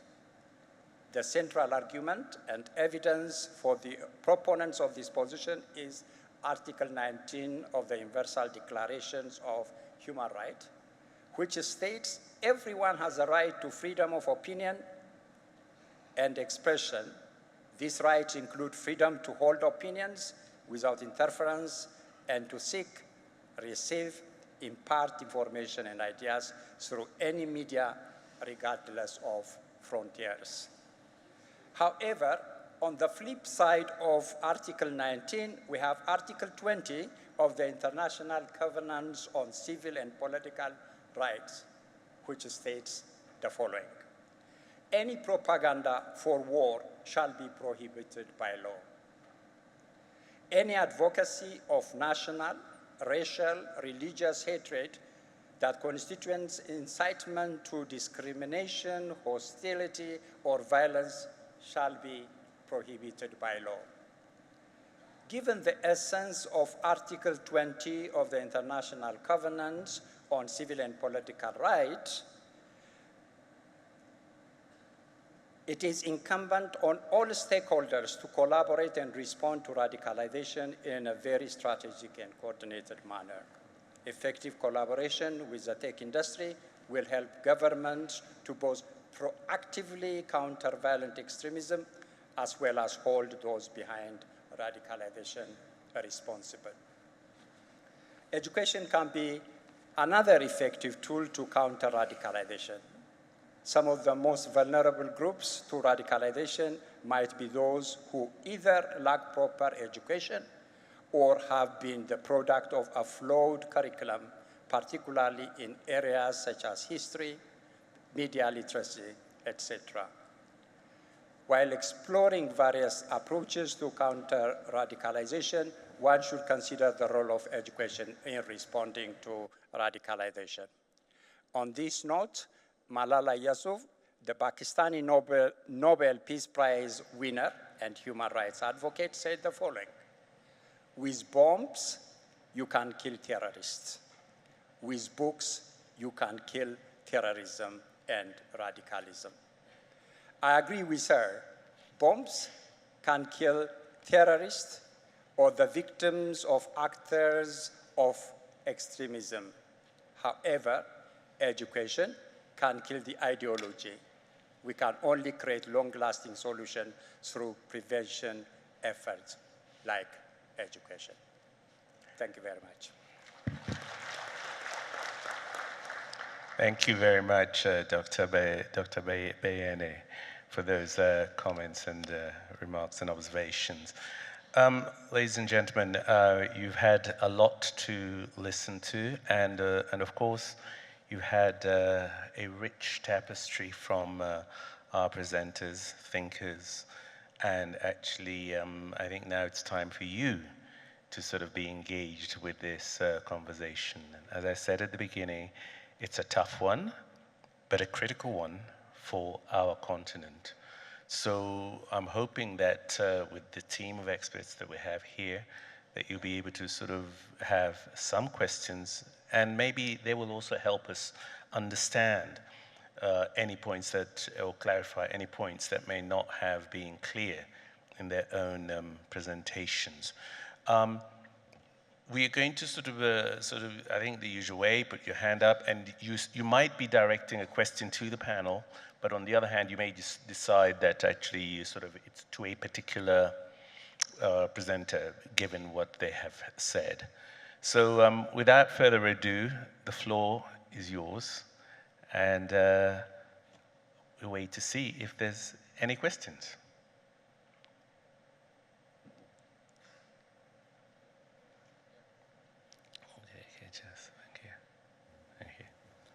Thank you. Thank you, Moderator. I like the topic of contemporary security challenges. Could you introduce yourself, sir? I like that. Sorry. It would just be helpful to everybody to know who's speaking. Thank you. I'm Major General retired Richard Ruthateno. Thank you, sir. On Rwanda Defense Forces. Let me thank first of the panelists for the brilliant discussions. Let me thank also the RDF Command Staff College for organizing this symposium. And this theme of contemporary security challenges, the African perspective. I like the African perspective part of it. My question will be to Ms. AKERELE, but all panelists can answer the questions. You talked about, you mentioned about one of the strands of the UK counter-terrorism strategy of PREVENT. I fully recognize the role of definitely governance in Africa as one of the fuels for radicalization. However, I remember another strand, I also trained in the UK in that counter-terrorism of PURSUE. Now, these terrorists definitely are sponsored. They are armed, they are financed, and definitely they have a base, they are somewhere. And definitely the sponsors are well known. Now, my question is, what's the role of African Union in pursuing the sponsors? These who are sponsoring them, the financiers, those who are arming them. What is the role of African Union member states? Because definitely they are sponsored by some African member states or even non-state actors, but based in Africa. I wouldn't wish to talk outside Africa. I'll come back to that. I've seen recently, they mentioned about Eastern Congo. We have FDLR, which it's a recognized terrorist group. You'll find some member states actually coming to ally with it. And you find African Union is quiet about it. So what's wrong? Is African Union failing or what's going on? Okay, thank you. My second question is about, everybody talked about their narrative, changing the narrative, owning the narrative, and the global north. Now, my submission is, whatever the global north does, actually they are doing the right thing for themselves. Right from slavery, I think General Joseph talked about slavery, about so many things the global north has been doing. They do everything in their own interests. If Africa cannot define their interests, defend their interests and protect them, then the North will always dictate and pursue their own interests. Because I believe whatever they are doing it in their own interests. So if Africa thinks that the North, the global North will come and whatever they are doing will be doing in the African interests, then we are wrong. That's why we need to change that narrative. And we need to understand that in as long as African countries fail to define their interests, then protect and defend them, then we shall always have this problem. We can never blame the North for all our problems. They are pursuing their interests, and they have the right to pursue their interests. And as long as we remain unable to define and protect and defend our own interests. Thank you so much. Thank you. I think the first question, Toulu, if you take that. I think the second one was more of a comment on what has been said. Toulu, do you want to sort of respond to that and Sure. as quickly and as short as possible so we can get some more questions? Thank you. Thank you. That was a great question. And I think not only the African Union, but we see this with ECOWAS in certain shortcomings in attacking the root problem. However, I do think if we're talking about the financing of terrorism, I think it's less of an onus on the African Union, but more counter-terrorist financing, following the money. And we do see a lot of financial entities in Nigeria, EFCC, they take precedent and they're the ones who are more skilled in that regard. I do, however, think there is a responsibility for the African Union and ECOWAS and more collaborative cross-border counter-terrorist financing initiatives. And I think that's something that needs to be developed on. But I think that AU is quiet because I think they focus more on trade and more overarching strategic visions as opposed to some of these counter-terrorist financing initiatives that should be at the forefront of discussions. I think governments as well have to take responsibility because in some cases the sponsorship does come from within the country, within certain members of government who want to fuel the conflict because it is a money-making endeavor to continue the existence of certain insurgencies. So again, you can receive foreign donations or arms deals, and again, that money kind of goes under the table, and sometimes the arms end up in the hands of the insurgents themselves. So I think there's a lot, it's a very good question, but it's quite tricky to answer succinctly. But I do think more counter-terrorist financing initiatives from overarching unions like the AU and more cross-border collaborative, intentional fighting and following the money from the likes of ECOWAS. But I think, again, we're seeing there are some issues between and amongst nation states which makes these kind of collaborative endeavors quite difficult. I did have just a quick comment on changing the narrative. And I think the reason why it's so difficult for Africans to change the narrative that the West or others have placed upon Africa as being insecure, inherently dangerous, etc., and a hotbed of extremism, I think the shifting of that narrative is coming from the youth. But if the youth are suppressed and their voices aren't heard, it's very difficult to change that narrative. So what we're seeing is there's no intention from certain corrupt leaders to change that narrative because it's not in their best interest. So I think that's why we're seeing a bit of push-pull and difficulty in changing that narrative, because if you meet any Nigerian youth or the majority of African youth, they're brilliant, they're excellent, they go abroad and they excel. And people don't meet them and think, oh, how are you excelling when you've come from Nigeria or wherever you've come from? They just see them as they are. So I think the more the youth has a voice, the more we can see a shift in that narrative. But I'll let my other panelists answer that second question. Yeah. Okay.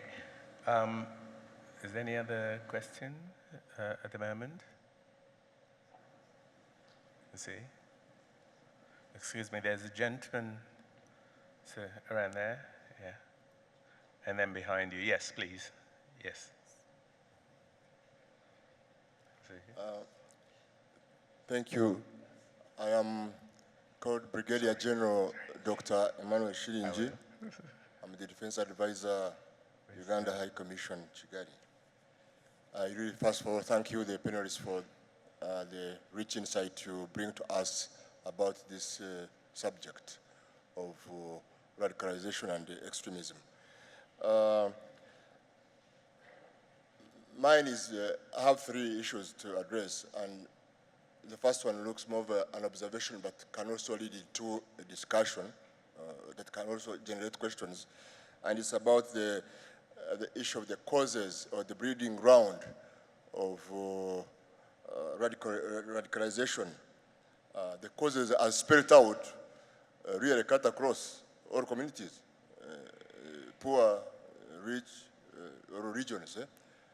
Actually, until you eventually came in the discussion, I was getting an impression that it's maybe shifting more into the Muslim community. But it really cuts across. And so my observation is that we need to see how to look into this issue of radicalization, how to package it, so that down the road we don't miss or create gaps in the way it is understood, not only at the African level, but also African continental level, but also at the global level. The second one is the issue of African, maybe this one will go to Dr. ASHRAF. You stated that African countries lack the capability to counter terrorism. Fine, let's accept it. But at the same time, where we have had the intervening players coming in, there has been no results, positive results still. And this, after a long time, that's why you see discontent, discomfort of those the players in the Sahel region saying, no, I think you're not helping us, get out. So I don't want us to look at it as a blame game. You know, Africans have failed, but also the players also that have come in with the requisite technology haven't really also, we have not seen the results. So maybe you need to expand on that. Then the third quick one is the issue of the narrative, the African narrative. Is it going to be the issue of more said, it's easier said than done? We need to start and generate it. Maybe my simple suggestion is maybe to look at this honorable symposium, generating proposals that we can start at A level. Of course, these are strategic issues, which in my own thinking is that they can be generated starting from the African Union, the leadership, the strategic leadership level. I thank you very much. Thank you very much. I think most of those were comments rather than sort of direct questions, so we'll take them as that. Now, on this side, there's a sort of gentleman here in the front, and then behind, and then I'll come back to this side of the hall. Yes, sure. So what was it? Well, the question to Mr. ASHRAF. Sorry, give me a second.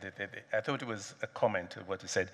Dr. ASHRAF, do you want to sort of address that briefly? Yes, thank you. I think that I should have used the word believe when I said African countries might believe that they lack the capability.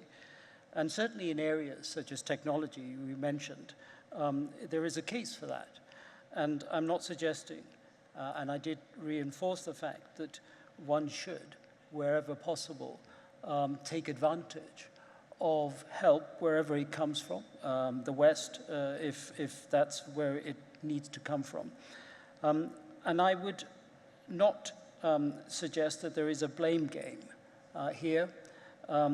What you've quite rightly reinforced is the observation that is being made by many African countries, and that is that stationing troops from foreign countries on the ground is counterproductive. And often it not only fails to achieve the aim of counterterrorism, but it does increase it. And let me link to the issue of narratives. You see, radicalization and narratives is something that I was involved with, both academically and for government, 25 years ago. And this debate that you're having here is not entirely new. It's the debate that started in the West, and it's areas that have not been adequately reserved. Narratives are not very effective, particularly against people whose world experience is contrary to whatever narrative you put across. Toulu gave a quote from one of the terrorist group leaders as to why they do what they do. It was much more clearly encapsulated by Osama bin Laden 2 decades earlier, when he said to the West, "We fight you because you occupy our land and you steal our wealth." And that quote, 25 years later, is essentially the same thing. And the narrative that you produce, or anybody tries to produce, has to deal with the sense of grievance, and that sense of grievance is based around social, political, and economic injustices in society. If you eliminate those, then you have a counter-narrative, a very effective counter-narrative. So I hope that I've done some justice to your question, and forgive me if I failed to answer any elements of it. Thank you. Thank you, Dr. ASHRAF. Yes, sorry, sir, right here. Let me express myself in French. Is the microphone on, please? Microphone.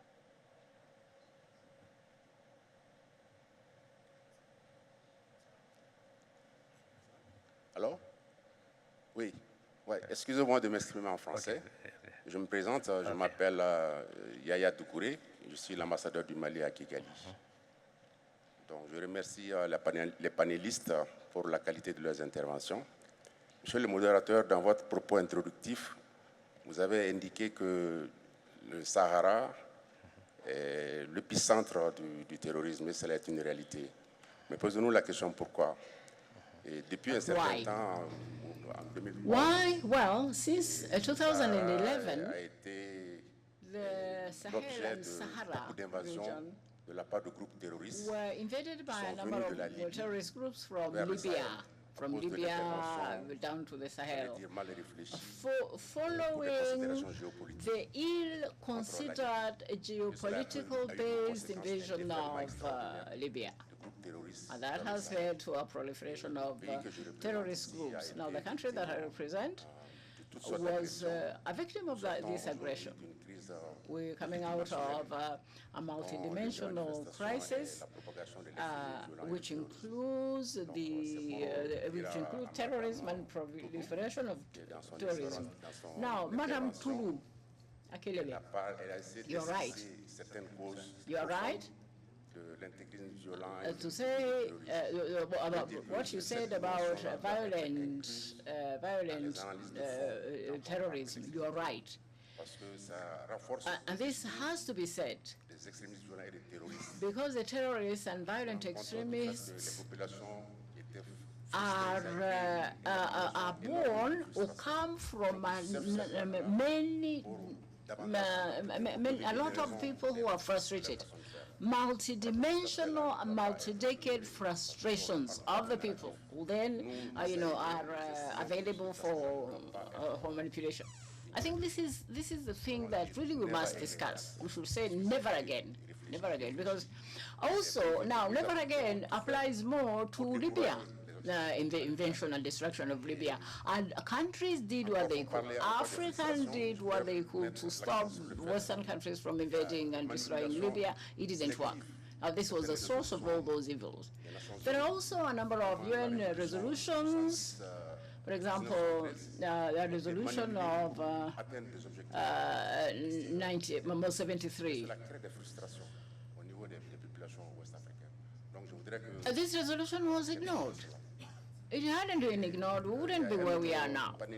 So, resolutions and decisions should also be respected. A third point, in Middle East and Far East terrorism. Well, this is also a very interesting point. I think there was a mobilization, coalition, international coalition against Daesh. But nobody mobilizes for Sahel, as they did for the Middle East. We should talk about this also. Another point, a lot of bombing in Afghanistan by the US. To change, to regime change and change the life there, of the outlook of social life, their culture. It didn't work. It only spread terrorism. Madam, you are right, what you said about the African Union, but we also know that there were people from those countries, Middle East and Far East, who came to help those terrorists that are now active in the Sahel, those from Libya. So this is a big problem. But I think we should reflect on this. Sometimes you don't really analyze terrorism properly. We don't have the right approach and the right outlook, and therefore the wrong approach. But I think people are beginning to think whether terrorism is not really a tool for political intervention. For example, to punish countries that want to be rid of Western pressures and Western control. We should think of that. Isn't it part of the problem of the countries that want to be free, that want to liberate themselves from, the control from Western countries, neo-colonialists and others? Are these countries not being targeted, or at least are their problems just being exacerbated on purpose by terrorism? Because we shouldn't continue with the narrative that, these are jihadists and terrorists. There's also narco trafficking, drug trafficking. And you see, for example, if you say jihadi and you are a Muslim, in a Muslim environment, jihadi is a positive struggle. So if you use this word, then you give the impression that is the Muslims who are always talking about jihadi, this is them. But in fact, it isn't. There are terrorists who are not even Muslims everywhere. Thank you. Thank you very much. Especially on the Sahel sort of situation. Does anybody want to sort of respond to sort of, it was a rather wide expose, but does the panelists, Toulu or anybody want to sort of respond to some of the points raised? Oui, en fait, donc vous avez tout à fait raison. Okay. Il y a, dans une certaine manière, il y a un jeu géopolitique, qui... What you said, sir. I think there is a geopolitical consideration that we must also bring in. I'm not denying that. But you see, there are quite a number of things that exacerbate the terrorist problem. Geopolitics, geopolitical struggles. but there is also corruption. But there is also, in third place, various other national or regional problems, or problems that find their root somewhere else, something that is exacerbated by one of those things you mentioned. So you see, it's not just one source, or one root, or one cause. What I think is that we should start where we are now. Cooperate and collaborate with those who want to help you.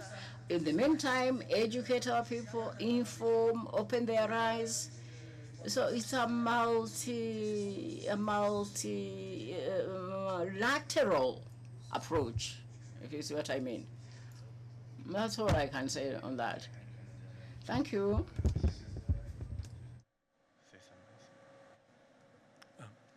Thank you. I just want to make a brief comment and respond to your point about mobilization for the Sahel and Iraq. You make a very valid observation that I think we all agree with about the multidimensional and multi-generational crisis which that part of the world has been facing and dealing with, and the complexities of geopolitics related to Libya and other issues as well. There's one fundamental difference, however, I think, in the approach when you look at Iraq and the emergence of Daesh and the international coalition that formed to tackle that, and the situation in the Sahel. Firstly, in Iraq, you had a request coming from the government of Iraq, which had just gone through an election and had included all components of Iraqi society to form that coalition in assistance of its efforts to deal with the threat that had emerged in the north. In the Sahel, you have a complexity of different countries and regimes and governments, and there's no single direction, if you wish, in terms of the local impetus for such an effort. There's more of a pick and choose approach, if I can use that term, that doesn't prove to be effective for now. It may be effective, we don't know. We see, for example, it's still very early to say whether what is happening between, Niger, Mali, and Burkina Faso will be more effective in tackling the threat than previous presence of international French-American troops. It's early to say that. However, what is clearly necessary is an effort from the local authorities and governments to address the root causes of this frustration that breeds radicalization on the ground and creates opportunity for people to develop. Because if you look at the situation in Iraq now, again, with all caveats about how difficult it is there, Anbar, which was the hotbed of Al-Qaeda for many, many years, is now one of the most fastly developing provinces with the greatest sense of security in the country, again, compared to what it was in the past. It's far from being perfect. But we need to see that common message and common approach, not just from the outside in, but from the inside out, in order to be able to match an effort, I think. Okay, thank you very much. Now, there's a group that we haven't heard from, the students.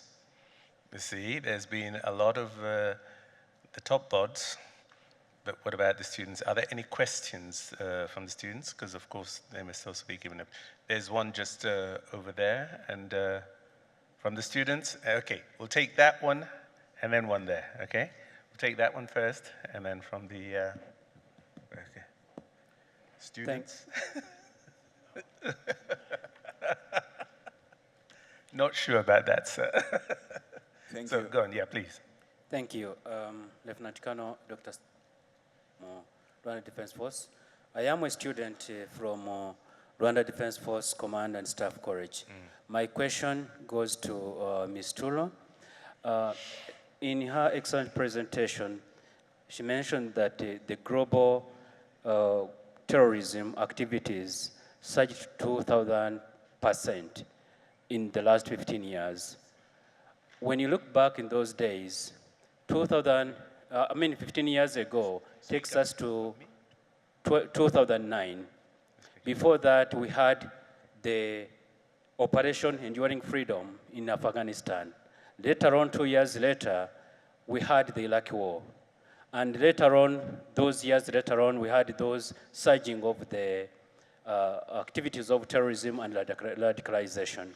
My question is, how is the geopolitical influence by Western powers with their narrative of one shoe fits all contribute to the radicalization of the youth in Africa? Having that in mind, we can see that from Afghanistan to the Middle East, now the radicalization went to the Sahara Belt. How is that related to the ideology of the Western or the northern part of our continent? Thank you. As quickly as possible. Yes, I will, I promise. That's a great question. We've got a pressure of time. Just to clarify, the 2,000% increase was in the Sahel region, not worldwide.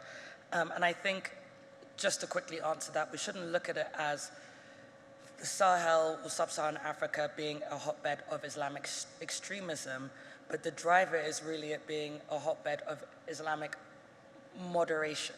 So I think because of how the West and Western influences have been a massive part of Africa's growth, so to speak, in terms of modernity. And I don't mean, obviously, pre-colonialism, there was trade routes, and there was a lot of development across West Africa, the Sahel, Northern Africa.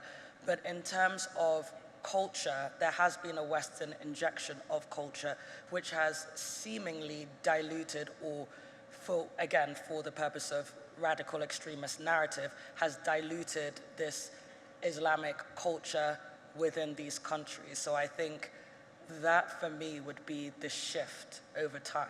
I hope that answers your question. Okay, thank you. There was a question. Yeah, please. If you can keep it short and to the point. Thank you, moderator, Mr. Joel. I'm Major Monyo from Tanzania Defense Forces. My question relates to radicalization and extremism with the dark web, because most of the time we normally focus on the surface, social media, and forget about the dark web. Literature shows that dark web is also promoting radicalization and extremism, and it has become somehow difficult for many governments to respond to that challenge. Simply because dark web fundamentally is focused on anonymity of the users in terms of hiding their identity and location. So how can African countries respond to the challenges posed by the dark web in promoting youth radicalization and extremism in Africa? Thank you. Thank you. Dr. ASHRAF, I think this one's more or less directed to you. Okay, yeah, that's a very good question. To put that into perspective, forget the dark web, think back 20, 25 years ago when Al-Qaeda began to put its stuff out on web pages. Al-Qaeda would announce that it's about to make a statement. The intelligence services of the United States, the UK, which are awesome in their ability to control the World Wide Web, failed on almost every occasion to prevent the publication of those statements, that radicalization material. I think trying to fight a battle which you really cannot win is not the right approach. The dark web, the internet, social media, all of these are conduits for communication. What you have to have is a means of inoculating the recipients, the potential recipients, against the messages of hate, against the messages of mobilization, and against the messages that are required for terrorism. Yes, there is a lot being done to make life difficult for them, and the African countries should continue to do the best they can. And there are ways, technically, to perhaps not stop what's going on in the dark web, but to prevent it being, if you like, used on people's computers and their phones. And I don't think it's worth going into detail. If you want to, I'm sure you can find the relevant detail. But my advice is that you don't fight an absolute battle. You can't do that. And it links to the point that I think was made earlier about the experience of Afghanistan and Iraq, where I was involved on the ground with the forces. How does that affect what's going on in the Sahel? In one word, it's very powerful. And that word is success. It's the belief that you can win that changes your ability to deploy. And what, sadly, these terrorist groups demonstrated in Iraq, in Afghanistan, was that ultimately they will regain power.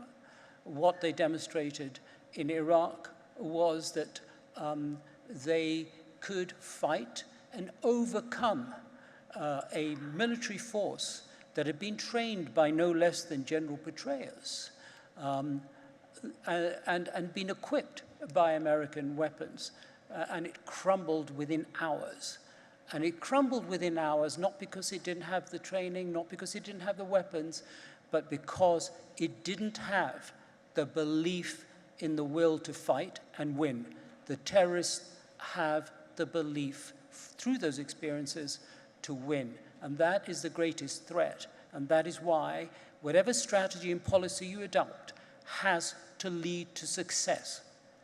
That is the only way to destroy that the most powerful incentive in warfare. And the Rwandan army is an excellent example of how you can overcome huge odds in terms of weaponry, in terms of training, in terms of support, in terms of numbers, by having that will to win. Thank you, Dr. ASHRAF. Ladies and gentlemen, I think we've been beaten by that old enemy of all of us, that thing called time. And I wouldn't want to be the one to stand between you and lunch. And so without further ado, please, I'd like you to join me in sort of thanking what I think has been a stellar panel. And I hopefully, you've learned something from some of their presentations. Ladies and gentlemen, the panel. I think many of them are still around, so please don't hesitate to engage with them in the corridors over the next couple of days on any points that you might have wanted to raise. But as for me, thank you very much for allowing me to host this first session, and to all of you, and I wish you the best over the next 2 to 3 days of deliberations.